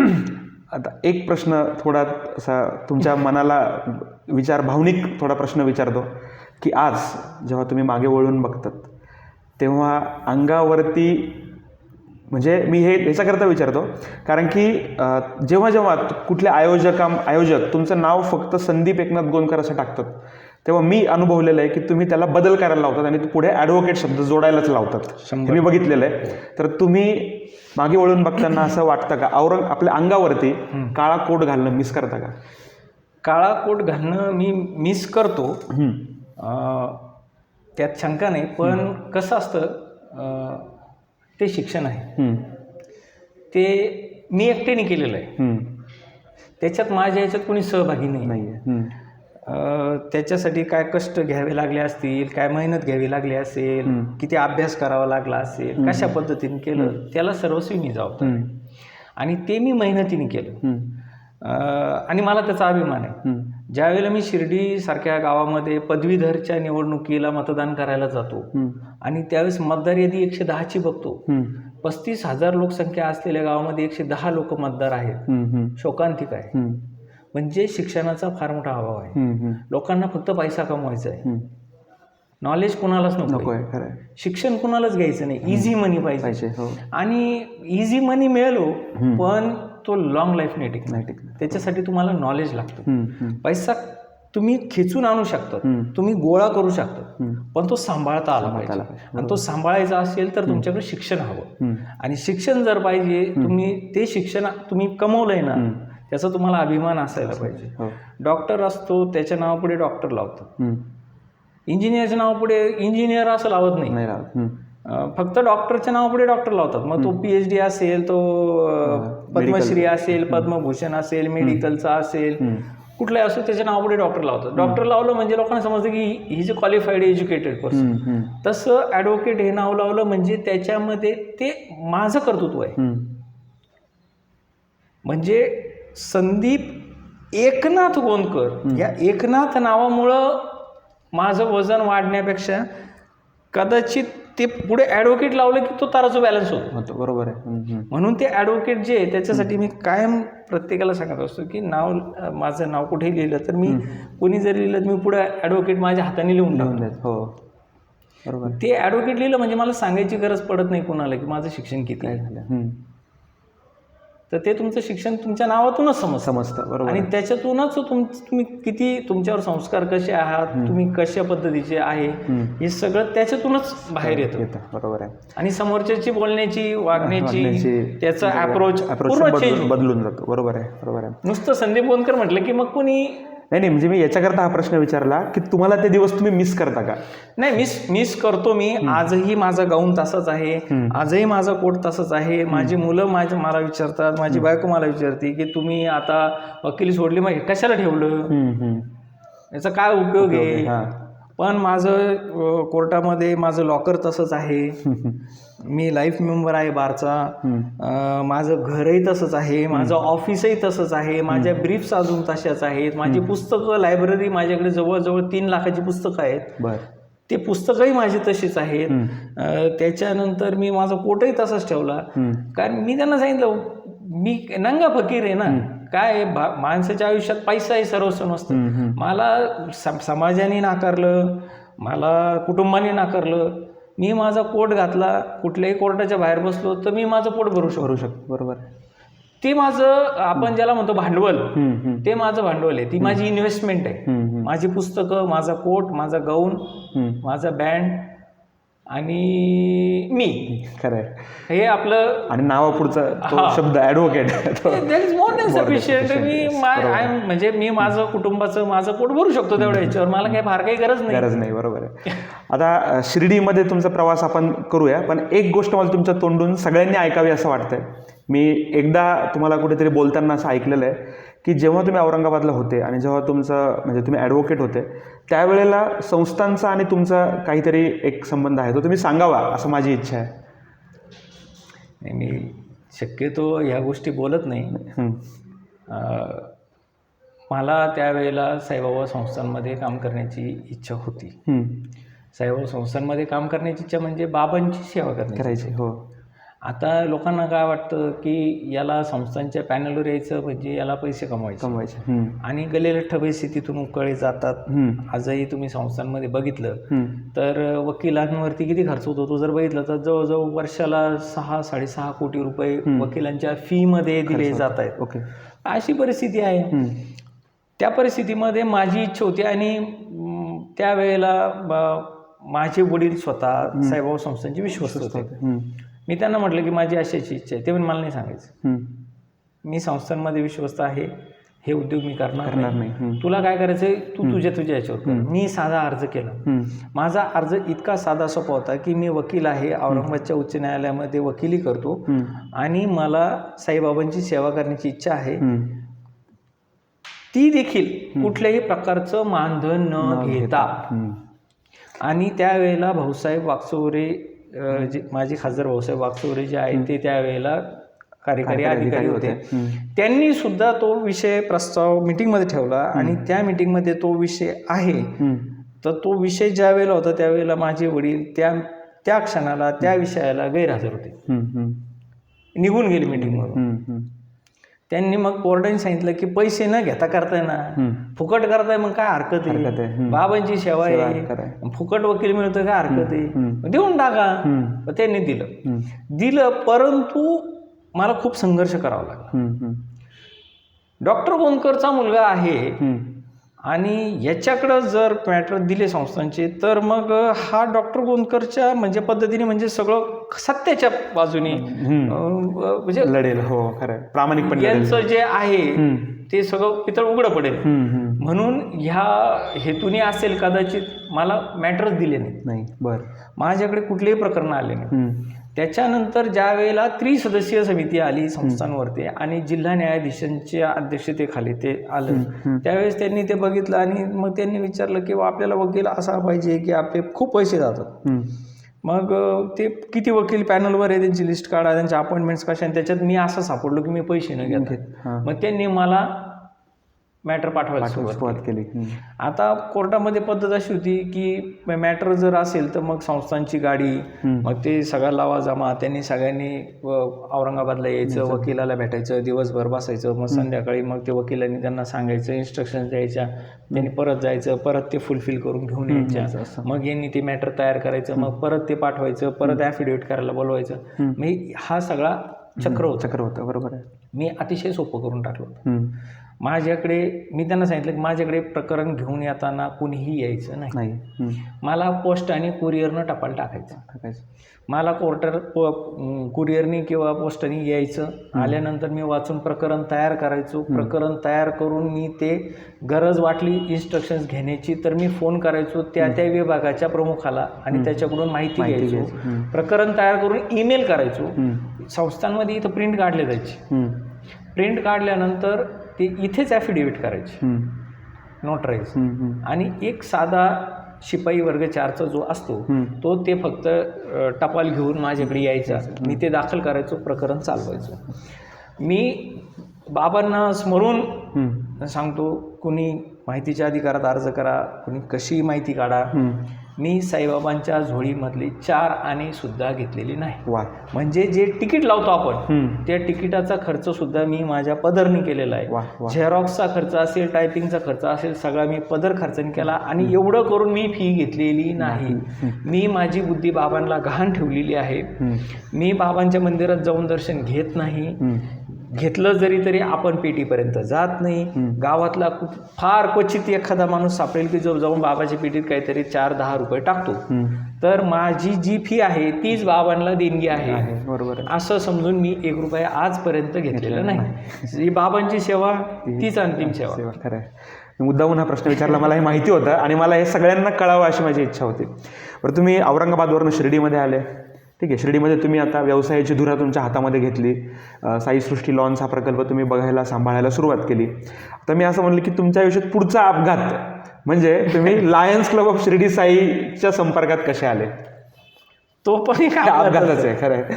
मुळात लायन्स क्लब म्हणजे काय हे मला काही माहीतच नव्हतं. कारण की त्या भानगडीत मी कधी पडलोच नाही. राजकारणी कुटुंबातला एक व्यक्ती असतो, त्याला फक्त पक्ष माहिती असतात. भारतीय जनता पार्टी, काँग्रेस, राष्ट्रवादी, शिवसेना, RPI, राज्यघटना, निवडणुका, विधान परिषदा, विधानसभा, राज्यसभा, लोकसभा एवढंच माहिती असतं. आणि ते सोसायटीपासूनच्या याच्यामध्ये मी माझा सहभाग आहे. म्हणजे शिर्डीची विविध कार्यकारी सोसायटी असेल, दूध डेअरी असेल, जिल्हा परिषद पंचायत समितीच्या निवडणुका असतील, मी स्वतः सक्रिय सहभाग घेतलेला आहे. त्याच्यानंतर कारखान्याच्या निवडणुका असतील, विधानसभा असतील, स्वर्गीय गोविंदराव एक साहेबांची लोकसभेची निवडणूक असेल, त्याचंही काम मी शिर्डी विधानसभा मतदारसंघात केलेलं आहे. आणि जे आपण म्हणतो ना की पडद्यामागचा कलाकार, त्या सगळ्या भूमिका मी पार पाडल्या. आणि म्हणजे जसं प्रमोद महाजनांचं जसं कौशल्य होतं तर तशा पद्धतीनं मी माझं काम करतो. आणि हे माहिती होतं. पण हे जे NGOs जो हा प्रकार आहे ह्या भानगडीत मी कधी पडलो नाही. जे रोटरी असेल, लायन्स असेल, आपले लायन्स क्लबचे संस्थापक म्हणूया आपण, DJ थोरात सर होते. दुःख वाटतं मला. तर त्यावेळेला ते माझ्याकडे खूप वेळेस आले की सर मला तुमची गरज आहे, तुम्ही लायन्स क्लबमध्ये या, तुम्ही मेंबर व्हा, आपण असं करू, आपण तसं करू, समाजासाठी हे ते. म्हटलं काय खरं आहे ते लायन्स क्लब काय, कुठलं काय हे. म्हटलं सर मला हे भानगडीत काय पाडू नका, काय करायचं ते मी स्वतः करेन. शाळा करायची ना, लायन्स क्लबची का करायची, आपण बांधूयात की, बरोबर आहे, आपण करू, कशासाठी पाहिजे ते. पण ते काय ऐकायलाच तयार नाही. त्या माणसाने माझ्याकडे कमीत कमी 100 वेळेस चक्रा मारल्या. नंतर मला असं समजलं की त्या थोरात सरांनाच लायन्स क्लबमधून काहीतरी कारणास्तव त्यांना ते लायन्स क्लबच सोडावा लागला.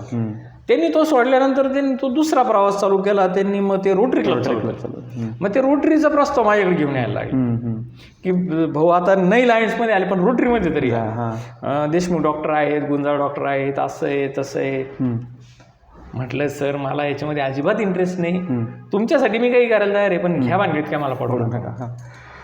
जे नको होतं तेच पुढे जाऊन घडलं. पुढे जाऊन घडलं. आणि एक दिवस 2017मध्ये डॉक्टर गोंदकर साहेब त्यावेळेला लायन्स क्लबचे अध्यक्ष होणार होते. लायन्स क्लब म्हणजे हा पूर्ण मोडकळीत निघालेला होता शिर्डीचा. अतिशय दयनीय अवस्था झालेली होती. 5च सदस्य शिल्लक राहिलेले आणि याचं भवितव्य पूर्ण संपलेलं होतं. मग आता हे लायन्स क्लब ऊर्जित अवस्थेत आणायचं असेल तर डॉक्टर गोंदकरांशिवाय पर्याय नाही असं त्या 5ही जणांना वाटलं. मग त्यांनी सांगितलं की काका तुम्हाला अध्यक्षपद घ्यावं लागेल आणि आपल्याला हे पुढं चालू ठेवावं लागणार आहे. मग त्यांनी ती जबाबदारी स्वीकारल्यानंतर त्यांनी मला फक्त सांगितलं की अरे माझं ते असं आहे, आपल्याला ते शपथग्रहणाचा कार्यक्रम आहे आणि आपल्याला केबीज ग्रँड हॉटेलला कार्यक्रम ठेवला आहे, तर ते माझं अध्यक्षपदाचं निवड आहे आणि तू तिथं आला पाहिजे. म्हटलं वाय नॉट, येणार. माझ्यासाठी अभिमानाची गोष्ट आहे. तुम्ही अध्यक्ष होता म्हणे, मी का नाही येणार. मी गेलो तिथे गेलो, ते सगळं झालं आणि मग म्हणे आता नवीन सदस्यांना शपथ द्यायची. राहू नाव घेतलं आणि मला दिलं उभं करून. उभा राहिलो, करा हातवर, केला हातवर आणि झालो ना मी मेंबर. म्हणजे मला विचारलं सुद्धा नाही की तुला लायन्समध्ये यायचं आहे का नाही, का तुला लायन्समध्ये इंटरेस्ट आहे, लायन्स म्हणजे काय तुला माहिती आहे नाही आहे, हे काहीही विचारलं नाही. मला डायरेक्ट म्हणजे आपण म्हणतो ना लहान मुलगा. आता मी हल्ली एक व्हिडिओ बघितला, हे टिकटॉक सारखे व्हिडिओ बनवता ना, हो असा एक व्हिडिओ बघितला की त्या मुलाला विचारतात, मुलगा शाळेत चाललेला असतो आणि त्याला विचारतात क्यों बेटा स्कूल जा रहे हो, तो म्हणतो नाही मैं स्कूल नहीं जा रहा हूँ, मेरे को घरवाले भेज रहे. तसा प्रकार झाला की मी लायन्समध्ये आलो नाही, मला घरातल्यांनी त्या लायन्समध्ये टाकलं. बरोबर. मग त्या लायन्समध्ये मी आल्यानंतर मग म्हटलं ठीक आहे, काय हरकत नाही, आता जाऊ द्या, असं तसं आलो आपण. तर मग मी त्याच्यामध्ये काही मीटिंगमध्ये भाग घेणं, सक्रिय सहभाग घेणं सुरू झालं. नंतर मलाही थोडासा इंटरेस्ट यायला लागला. त्याच्यामध्ये इंटरेस्ट यायला लागल्यानंतर मग मी त्याच्याकडे पॉझिटिव्हली बघितली. मी प्रत्येक गोष्टीकडे ज्याच्यात पडलो त्याच्यामध्ये मी पॉझिटिव्हली बघतो. पॉझिटिव्ह थिंकिंग ही फार महत्त्वाची. मी शिव खेळांचं पुस्तक वाचलं होतं, यू कॅन विन. आणि वाचन हा माझ्या आयुष्यातला असा भाग आहे की बऱ्याच वेळेला माझे आणि म्हणजे कुटुंबामध्ये बायकोचे माझे बऱ्याच वेळेला वाद होतात. मी पुस्तक जर हातात घेतलं तर तिला माहिती की ह्या बाबाने पुस्तक जर घेतलं तर हे पुस्तक संपल्याशिवाय हा बाबा झोपणार नाही. आणि मी कुठलंही पुस्तक 24 तासाच्या आत पूर्ण वाचतो. मग ते 600 पानाचं असो, 700 पानाचं असो. बापरे. आणि सगळ्या प्रकारची पुस्तकं मी वाचलीत. माझी तुम्ही लायब्ररी जर बघितली, मी प्रत्येक माणसाकडून शिकलो. मी लादेनकडून शिकलो, मी दाऊदकडून शिकलो. दाऊद इब्राहिम पूर्ण मी वाचलंय. दाऊद इब्राहिम वाईट माणूस आहे असं चित्र आहे, पण त्याच्यातल्या काय पॉझिटिव्ह गोष्टी आहेत बरोबर आहे, या आपण शिकल्या पाहिजे. बरोबर. ओसामा बिन लादेनचं तसंच आहे, लालू प्रसाद यादवांचं तसंच आहे, बेनझीर भुट्टोंचंही तसंच आहे, यशवंतराव चव्हाणांचंही तसंच आहे, शरद पवारांचंही तसंच आहे, बाळासाहेब विखे पाटलांचंही तसंच आहे. ह्या ज्या गोष्टी ना ह्या आपण वाचल्या पाहिजे आणि त्याच्यातून आपण शिकत गेलो पाहिजे. बरोबर आहे. या सगळ्या गोष्टी वाचून शिकून, ज्ञानेश्वरी असेल, तुकारामाची गाथा असेल, या सगळ्या गोष्टी वाचल्यात मी. वा. मेन काम सुद्धा वाचून झालंय माझं. आणि हे सगळं वाचून मानसिकरित्या माणूस स्ट्रॉंग असायला पाहिजे. बरोबर आहे.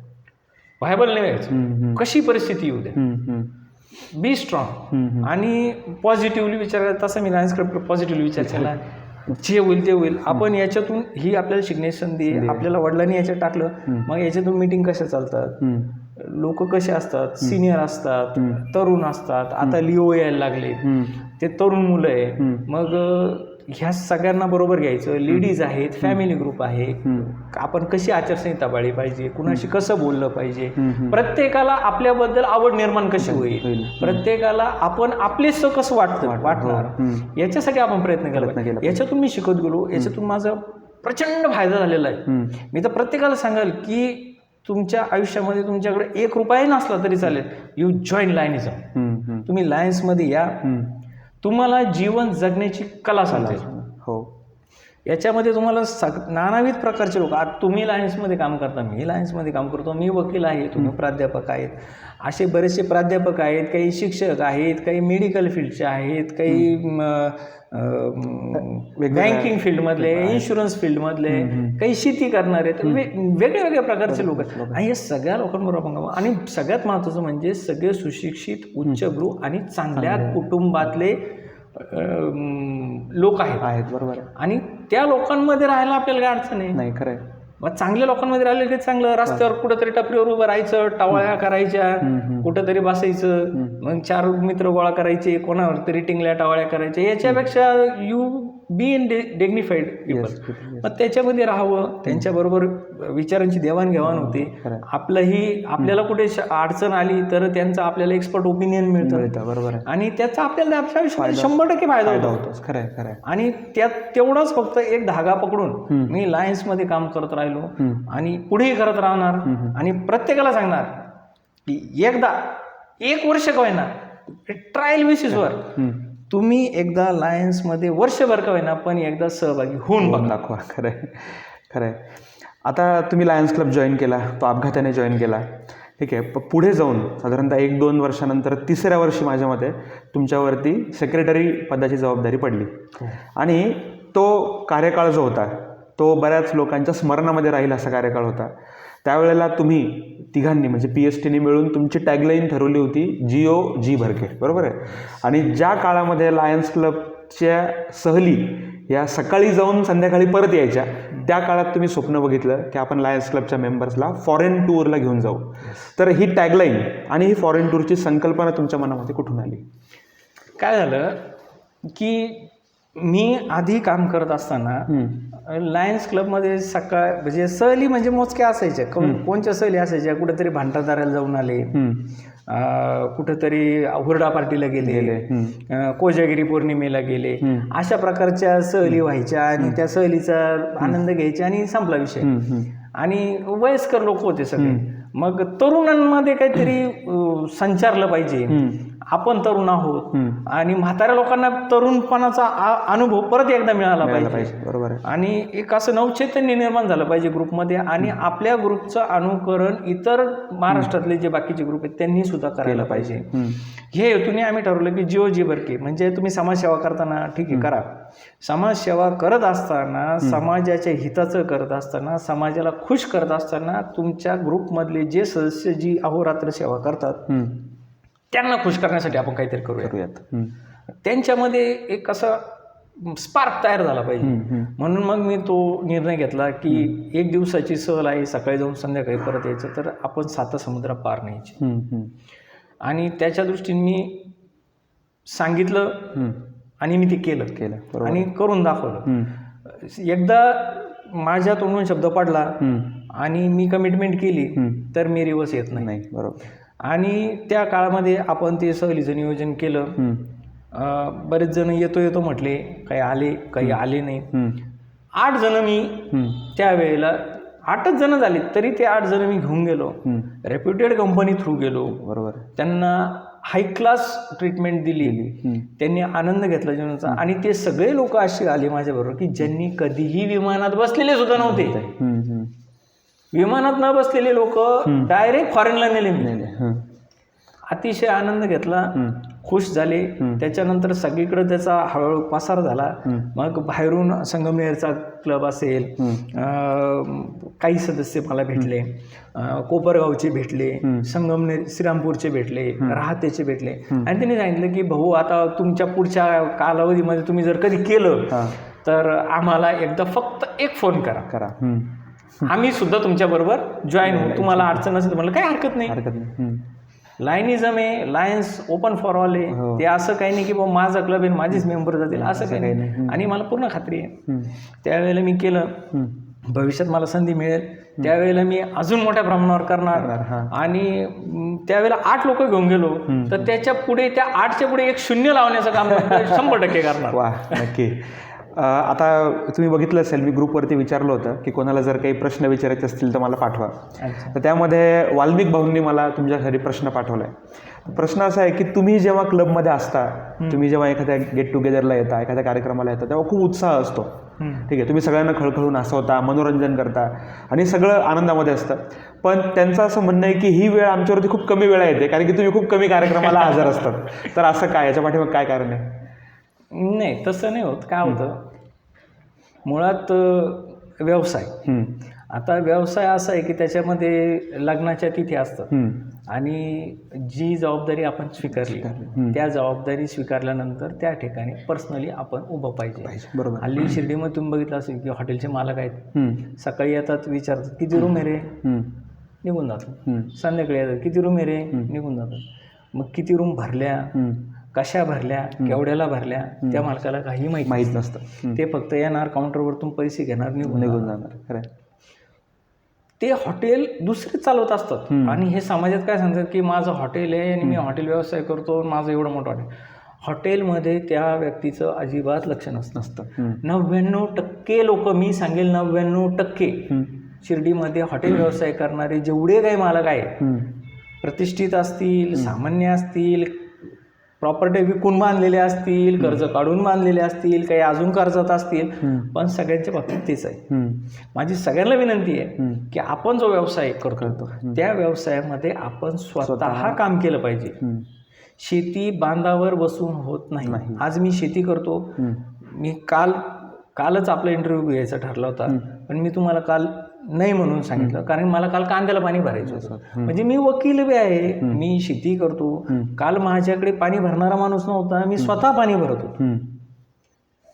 ज्या वेळेला तुमचं आहे ना ते तुम्हाला करणं भाग आहे, क्रमप्राप्त आहे. तसं माझा तो व्यवसाय आहे, त्याच्यामध्ये मला तिकडं जावं लागतं, थांबावं लागतं, मीटिंगमध्ये येणं शक्य होत नाही बऱ्याच वेळेला. आणि जे PhDचं जे काम असतं, आता मी PhDमध्ये काम केलेलं आहे, म्हणजे प्रेसिडेंट, सेक्रेटरी, ट्रेजरर त्याच्यामध्ये काम केलेलं आहे. तर ते काम करत असताना जसं आपण काम करतो तसं आपल्याला वाटतं की आपल्यामध्ये कोणी हस्तक्षेप करू नये, आपल्याला मोकळीक असावी. तर जे आपल्याला असावी ती दुसऱ्याला का नसावी. तर त्याच्यामुळे मी काही शक्यतो कुठल्या PhDमध्ये जास्त इन्व्हॉल्वमेंट घेत नाही, कुणाला प्रेशराईज करत नाही. मत विचारलं तर मत प्रदर्शित करतो. मी कुणाला म्हणत नाही की बाबा तुम्ही हे केलं, चुकीचं केलं, दॅट्स युअर डिसिजन. तुम्हाला योग्य वाटलं तुम्ही करा, चांगले कार्य करताय तर we are ready to clap. पण कसं आहे की प्रत्येक ठिकाणी प्रत्येक वेळेला काही कारणास्तव मी येऊ शकलो नसेल, पण I will try my level best. Next time volume म्हणून सांगा की don't worry, I am there. Yes.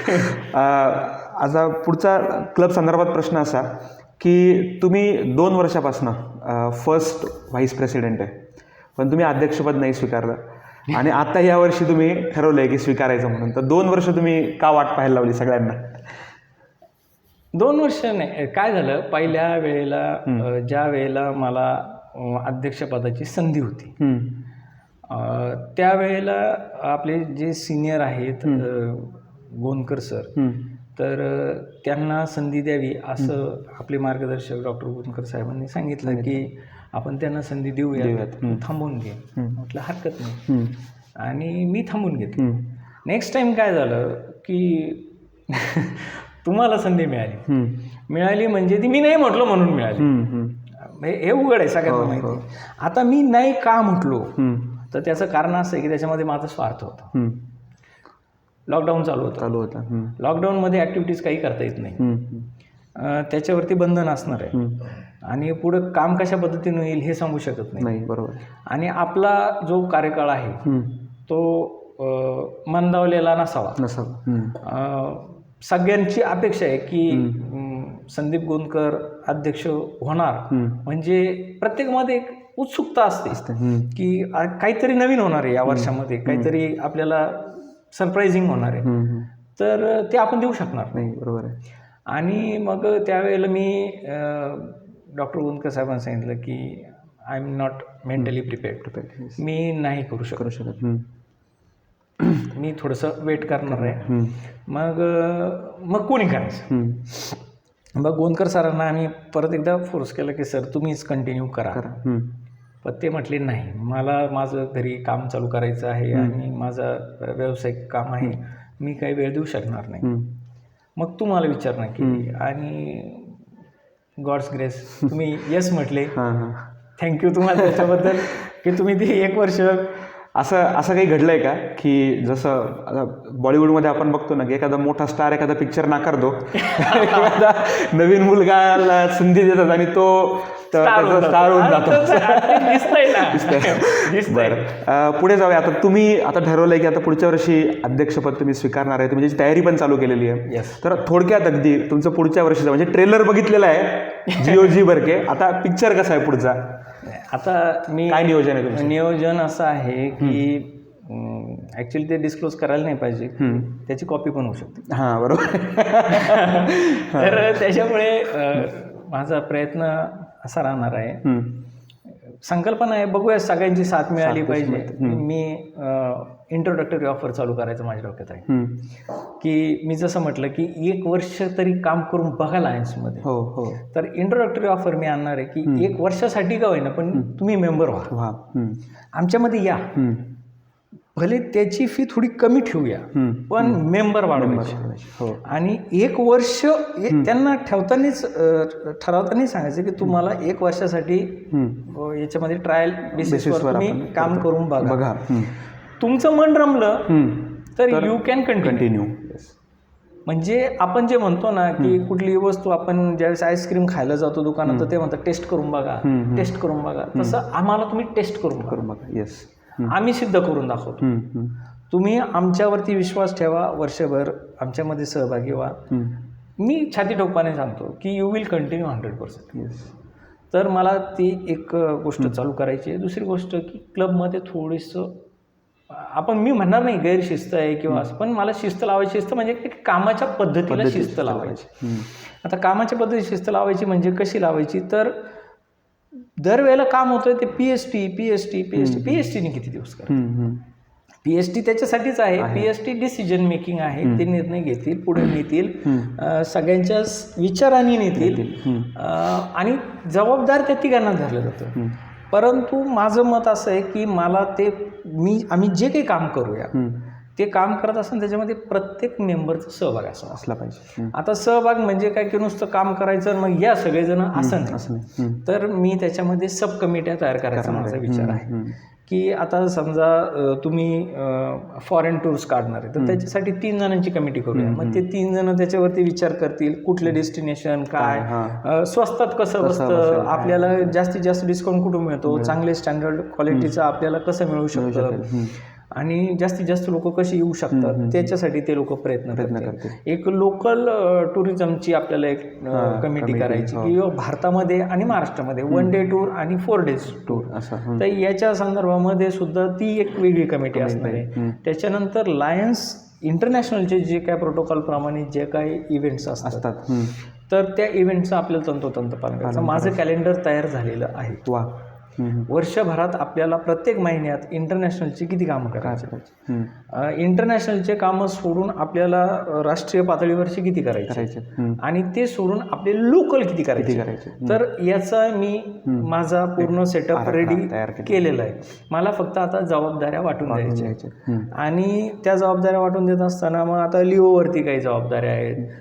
Ladies आपल्यामध्ये बऱ्या प्रमाणात आहे. मग लेडीजच्या जे ॲक्टिव्हिटीज आहेत त्या लेडीजकडेच सोपवायच्या.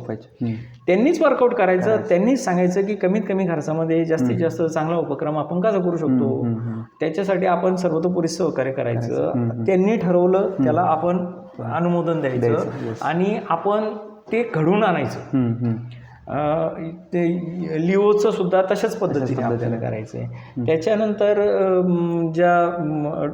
दुसरी गोष्ट की आपल्या परमनंट ॲक्टिव्हिटीज ज्या आहे आपण ज्याला परमनंट प्रोजेक्ट म्हणतो तो मला एक करायचा आहे. 100% मी त्यासाठी जाणीवपूर्वक प्रयत्न करणार आहे. किती प्रकारचे परमनंट प्रोजेक्ट असतात ते सगळे मी डाउनलोड करून ठेवले. त्याच्यामध्ये कमीत कमी खर्चात सगळ्यात स्वस्तातला कुठला प्रोजेक्ट बसतो तो प्रोजेक्ट मी करणार. एक डेमो म्हणून फर्स्ट इन्स्टन्सला आपण तो चालू करूया. असं काही नाही की तुमच्याकडे पैसेच पाहिजे, तुम्हाला इंटरनॅशनलकडून मिळालेच पाहिजे. इंटरनॅशनली तुम्हाला काही दिलं नाही, तुम्हाला डिस्ट्रिक्टनी काही दिलं नाही तरी सुद्धा तुम्ही तो प्रोजेक्ट केला पाहिजे. तो करण्यासाठी माझा प्रयत्न आहे, माझा त्याच्यावर अभ्यास चालू आहे आणि मी तो करणार निश्चित करणार. आणि आपले दुसरी 2 सजेशन्स मला भरपूर मिळालेत, तर त्याच्यापैकी मला 2 सजेशन्स आवडलेत की घुगे काकांनी एक सजेशन दिलं आहे की आपलं लायन्स क्लब ऑफ शिर्डी साईचं ऑफिस असायला पाहिजे, स्वतःचं. म्हटलं ठीक आहे, हरकत नाही. त्यांनी मला त्याच्यावरती पर्याय पण दिलेला आहे, त्याच्यावरती विचार चालू आहे आणि आपण त्यांच्या म्हणण्याप्रमाणे एक आपलं ऑफिस, आज आपलं ऑफिस नाही आहे, बरोबर, आपण जिकडं PST फिरते तिकडं आपलं ऑफिस फिरत राहतं. तर ते फिरतं ऑफिस नसावं, स्थिर ऑफिस असावं, मीटिंगचं ठिकाण स्थिर असावं, एकाच ठिकाणी सगळ्यांनी यावं, PST कोणी येऊ. आणि दुसरं एक सुजाताताई थोरात आहेत, त्यांनी मला एक सजेशन दिलं, ते ॲप्रिशिएबल. त्यांनी असं सांगितलं की ज्या मीटिंग्स होतात त्या मीटिंगचा जो दिवस ठरतो तो दिवस आपण पदभार स्वीकारल्यानंतर त्या दिवशी फिक्स करून टाकायचं, तारीख नाही फिक्स करायची, दिवस फिक्स करायचा. For example 2nd Saturday, 3rd Saturday, असा एक दिवस फिक्स करायचा. म्हणजे जे काही मेंबर आहेत तुमचे लायन्सचे, ते जगाच्या पाठीवर कुठेही फिरत असले तरी त्यांना माहिती असतं की 2nd सॅटर्डे मीटिंग आहे, 6 वाजता आपल्याला कॉल येऊ न येऊ आपल्याला मीटिंगला तिथे जायचं आहे. ती मीटिंगला येणार तिथे, आणि जे उपलब्ध आहे त्यांच्यामध्ये मीटिंग होणार. जो जरी नसले, 4 नाही, 2 नाही, 5 नाही, जेवढे अवेलेबल आहे त्यांच्यामध्ये ती मीटिंग पार पडणार. मीटिंग ठरलेल्या वेळेला, ठरलेल्या तारखेला होणार, म्हणजे होणार. तारीख बदलेल पण तो जो दिवस आहे, जसं आपण फ्रेंडशिप डे म्हणतो की ऑगस्ट महिन्याचा फर्स्ट संडे, तसं आपण एक 1st सॅटर्डे किंवा 2nd सॅटर्डे असं ठरूया. कारण की बरेच जण नोकरी करणारे आहेत, त्यांना ऑफिसेस असतात, सुट्ट्या नसतात, वेळ नसतो. तर सॅटर्डे प्रेफरेबल असतो, कारण की संडेला परत त्यांना कुटुंबाबरोबर बाहेर जायचं असतं. बरोबर. तर त्या दृष्टीने आपण त्याच्यात वर्कआउट करू. प्लॅन करताना मेंबर तो दिवस राखून बाकीचं प्लॅनिंग करू शकतील. वर्स्ट कम वर्स्ट पोझिशन मध्ये समजा एखाद्याला त्या दिवशी जायची वेळ आली तर तो जाणार, त्याला पर्याय नाही. पण वी कॅन अंडरस्टँड, असं त्याच्यावर कोणी नाराज होण्यासारखं काही कारण नाही. Let's hope everybody enjoys. बरं, मी हे विसरलो सांगायचं की हा प्रश्न महेश भाऊंनी विचारायला सांगितला होता की तुमचं पुढच्या वर्षाचं नियोजन कसं आहे. ठीक आहे, तर आपण पुढे जाऊया रॅपिड फायरकडे. शेवटच्या टप्प्यात आपण आलो आहे. तर रॅपिड फायरमध्ये मी प्रश्न हा सगळ्यांना विचारतो, हा तुम्हाला पण विचारला, आणि हा यावेळेस एका सदस्याकडून सुद्धा आलेला आहे. त्यांचं नाव मी सांगणार नाही, नंतर सांगतो उत्तर दिल्यावरती. तर तो प्रश्न असा आहे की तुम्ही जॉईन केल्यापासून तुमचे लायन्स क्लबचे सर्वात आवडते अध्यक्ष कोण? माझा ज्यांनी ॲक्सिडेंट केला ना तेच माझे आवडते अध्यक्ष. Lion doctor Eknathrao Gondkar. त्याचं कारण पण सांगतो. त्यांच्यामुळेच मी लायन्समध्ये आलो, त्यांच्यामुळेच मी आज जे काही लायन्समध्ये आहे त्यांचीच कृपा आहे. ठीक आहे, वडील आहेत माझे, त्यात हे नाही, ती जमेची बाजू आहे माझी. पण दुसरी गोष्ट म्हणजे की लायनिझमचा विचार केला तर त्यांच्यामुळे मी लायन्समध्ये आलो. आणि लायन्स संपलं होतं आणि त्या फाटक्या तुटक्या घराला परत बांगल्याचं स्वरूप देण्याचं काम त्यांनी केलं. आज जे लायन्स क्लब उभा आहे, जे सदस्य आहेत, जो मान सन्मान आहे, तो फक्त सन्माननीय डॉक्टर एकनाथराव गोंदकर, माजी अध्यक्ष, सध्याचे झेडसी. आम्हाला तर आवडेल ते DG व्हावेत, तर त्यांच्यामुळेच आहे, जे आहे ते त्यांच्यामुळे आहे. आणि he is my favourite. Okay. हा प्रश्न मला लवंडे सरांनी तुम्हाला विचारायला लावला होता. ठीक आहे, पुढचं लवंडे सरांनीच पुढचा प्रश्न पाठवलेला आहे. तो असा आहे की तुम्ही आता म्हणजे आता ॲडव्होकेट तर तुम्ही आता सध्या ते काम करत नाही, तर मग आता तुमच्या वैयक्तिक आयुष्यामध्ये तुमचं पुढचं ध्येय काय? व्यवसाय की राजकारण? राजकारणाला कसं आहे माहिती आहे का, मी तुम्हाला सांगतो की when I am not doing politics, I am with law. म्हणजे जीवनामध्ये असं असतं, राजकारण जे आहे, राजकारणामध्ये आता हल्ली फार फालतूपणा झालेला आहे, पैशावर चालते सगळं. आणि राजकारण करायचं म्हटलं की राजकारणाची पुढाऱ्याची गंमत, आणि वारीला जाणारा जो माणूस असतो ना, त्याच्या कुटुंबाला विचारायचं, त्याचे लोकांच्या दृष्टीने तो खूप चांगला माणूस असतो की हा वारीला जातोय, हे करतो. तो पायी जातो वारीला, पायी येतो, तो का आषाढीला जातो, कार्तिकीला येतो, घरामध्ये लक्ष नसतं, बायको इकडं, असे बरेच वारकऱ्यांचे कुटुंब बघितली मी. त्या बाया रोजानी जातात, कुठं कोण बिड्या वाळायला जातं, कोण लोकांच्या शेतामध्ये निंदायला खुरपायला, आणि हा बाबा फिरतोय. पोरं लहानची मोठी कशी होतं त्याला काही माहित नाही. देवाचं वेळ असावं, तसं राजकारणाचं वेळ असावं, पदाची लालसा असावी, तुम्ही अपेक्षा ठेवल्या तरच तुम्ही प्रगती करणार आहे. पण हे करत असताना फॅमिली फर्स्ट, कुटुंब पहिले, तुमचं बिझनेस पहिले, तुम्ही कर्जमुक्त असावेत, तुमच्यावरती कुणाची लायबिलिटी नसावी, तुम्ही सक्षम असावे, किमान स्वतःपुरते सक्षम असावे, आणि हे सगळं केल्याच्या नंतर मग तुम्ही राजकारण करावं. ह्या मताचा मी आहे. आणि डेफिनेटली माझी इच्छा असो नसो तो काळ ठरवी, पण प्रत्येकाला वाटतं की तुमचे वडील राजकारण करता, मग तुम्हाला वाटत नाही का की तुम्ही राजकारणात आलं पाहिजे, तुम्ही केलं. मला बरेच जण विचारतात तुम्ही कशाला टाइम वेस्ट करताय, तुम्ही फिरायला सुरुवात करा, असं करा. पण मी सांगते, वडील करताय ना, माझी जबाबदारी त्यांच्या पाठीशी खंबीरपणे उभं राहायची. बरोबर आहे. मी त्यांचा सपोर्ट आहे, त्यांना वाकून द्यायचं नाही, ही जबाबदारी माझी. त्याच्यासाठी मी सर्वतोपरी प्रयत्न करतो. ते कुठेही कसल्याही याच्यात असले तरी मी त्यांच्या पाठीशी असतो.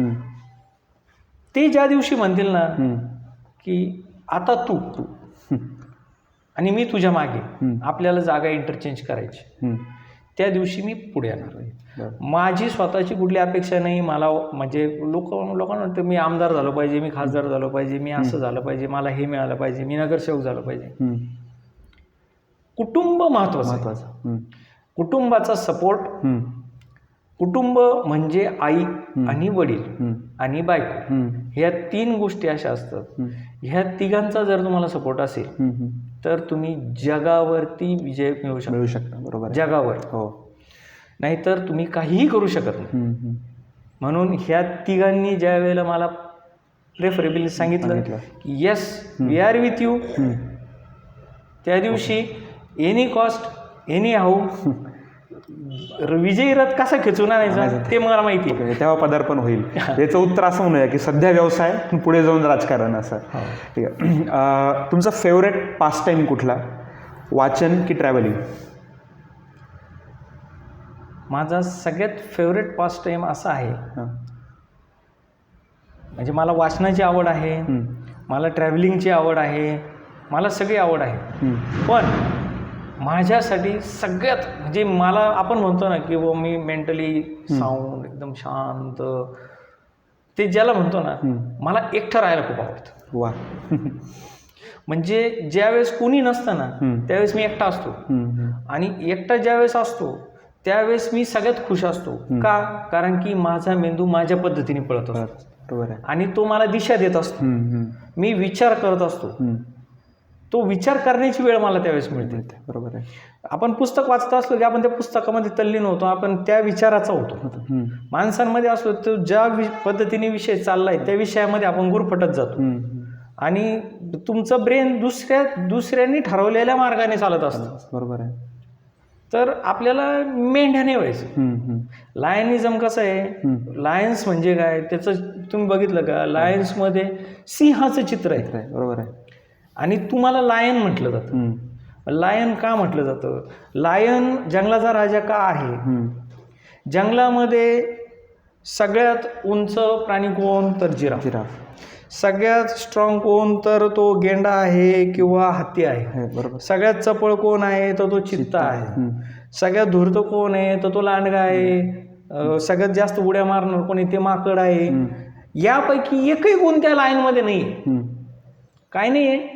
एकही गुण त्या लाईनमध्ये नाही. पण तो राजा आहे. तो राजा काय आहे? त्याला वाटतं मी राजा आहे म्हणून तो राजा आहे. म्हणून मी म्हणतो की तुम्ही काहीच नाही ना, यू जॉईन लायनिझम. तुम्ही लायन्स मध्ये या आणि तुम्ही स्वतःला राजा समजा. तुम्ही खरोखर राजे व्हा. बरोबर आहे, खरं आहे. बरं, आता शेवटचा प्रश्न. नवीन वर्षाच्या शुभेच्छा सर्व सदस्यांना कशा द्याल, आणि आपण जो हा उपक्रम चालू केला आहे मनापासून मनापर्यंत, याच्याविषयी तुम्हाला काय वाटतं? अतिशय खूप चांगला उपक्रम आहे. याचं पुढे चालून व्यावसायिक स्वरूप व्हावं अशा मी शुभेच्छा देतो. कारण काय आहे की हल्ली लोक बोलत नाहीत. बरोबर आहे. आणि जो बोलतो त्याचं कोणी ऐकायला नाही. नाही आहे. बरोबर आहे. आणि त्याच्यासाठी प्रत्येकाचं मन मोकळं करणं, प्रत्येकाच्या विचारांना वाचा फोडणं, हा ह्या कार्यक्रमातून मनापासून मनापर्यंत हा जो उपक्रम तुम्ही राबवता तो अतिशय चांगला उपक्रम आहे. आणि त्या उपक्रमाचा निश्चितपणाने हळूहळू सगळ्यांना प्रत्यय येत जाईल. आणि कदाचित हा लायनिझममध्ये ओव्हरऑल थ्रूआउट ही प्रथा पडेल असं मला वाटतं. प्रत्येक क्लब याच्यामध्ये सुरुवात करेल आणि करावी, चांगली गोष्ट आहे. आणि माझ्या सर्व लायन्स बंधू भगिनी, लिओ, वडीलधारे, माता, जेवढ्या काय आहेत सदस्य आहेत, मेंबर्स, त्यांना सगळ्यांना मी नवीन वर्षाच्या भरभरून शुभेच्छा देतो. सुखाचं समाधानाचं जावो, येणारं वर्ष मास्क फ्री व्हावं. सुदैवाने सगळ्यांच्या कुणालाही त्रास झाला नाही, पुढेही होऊ नये. आणि जसे दिवस पुढे सरकतात तसं प्रत्येकाने तरुण व्हावं. आणि येणाऱ्या वर्षामध्ये तर तरुण करण्याची जबाबदारी माझी आहे.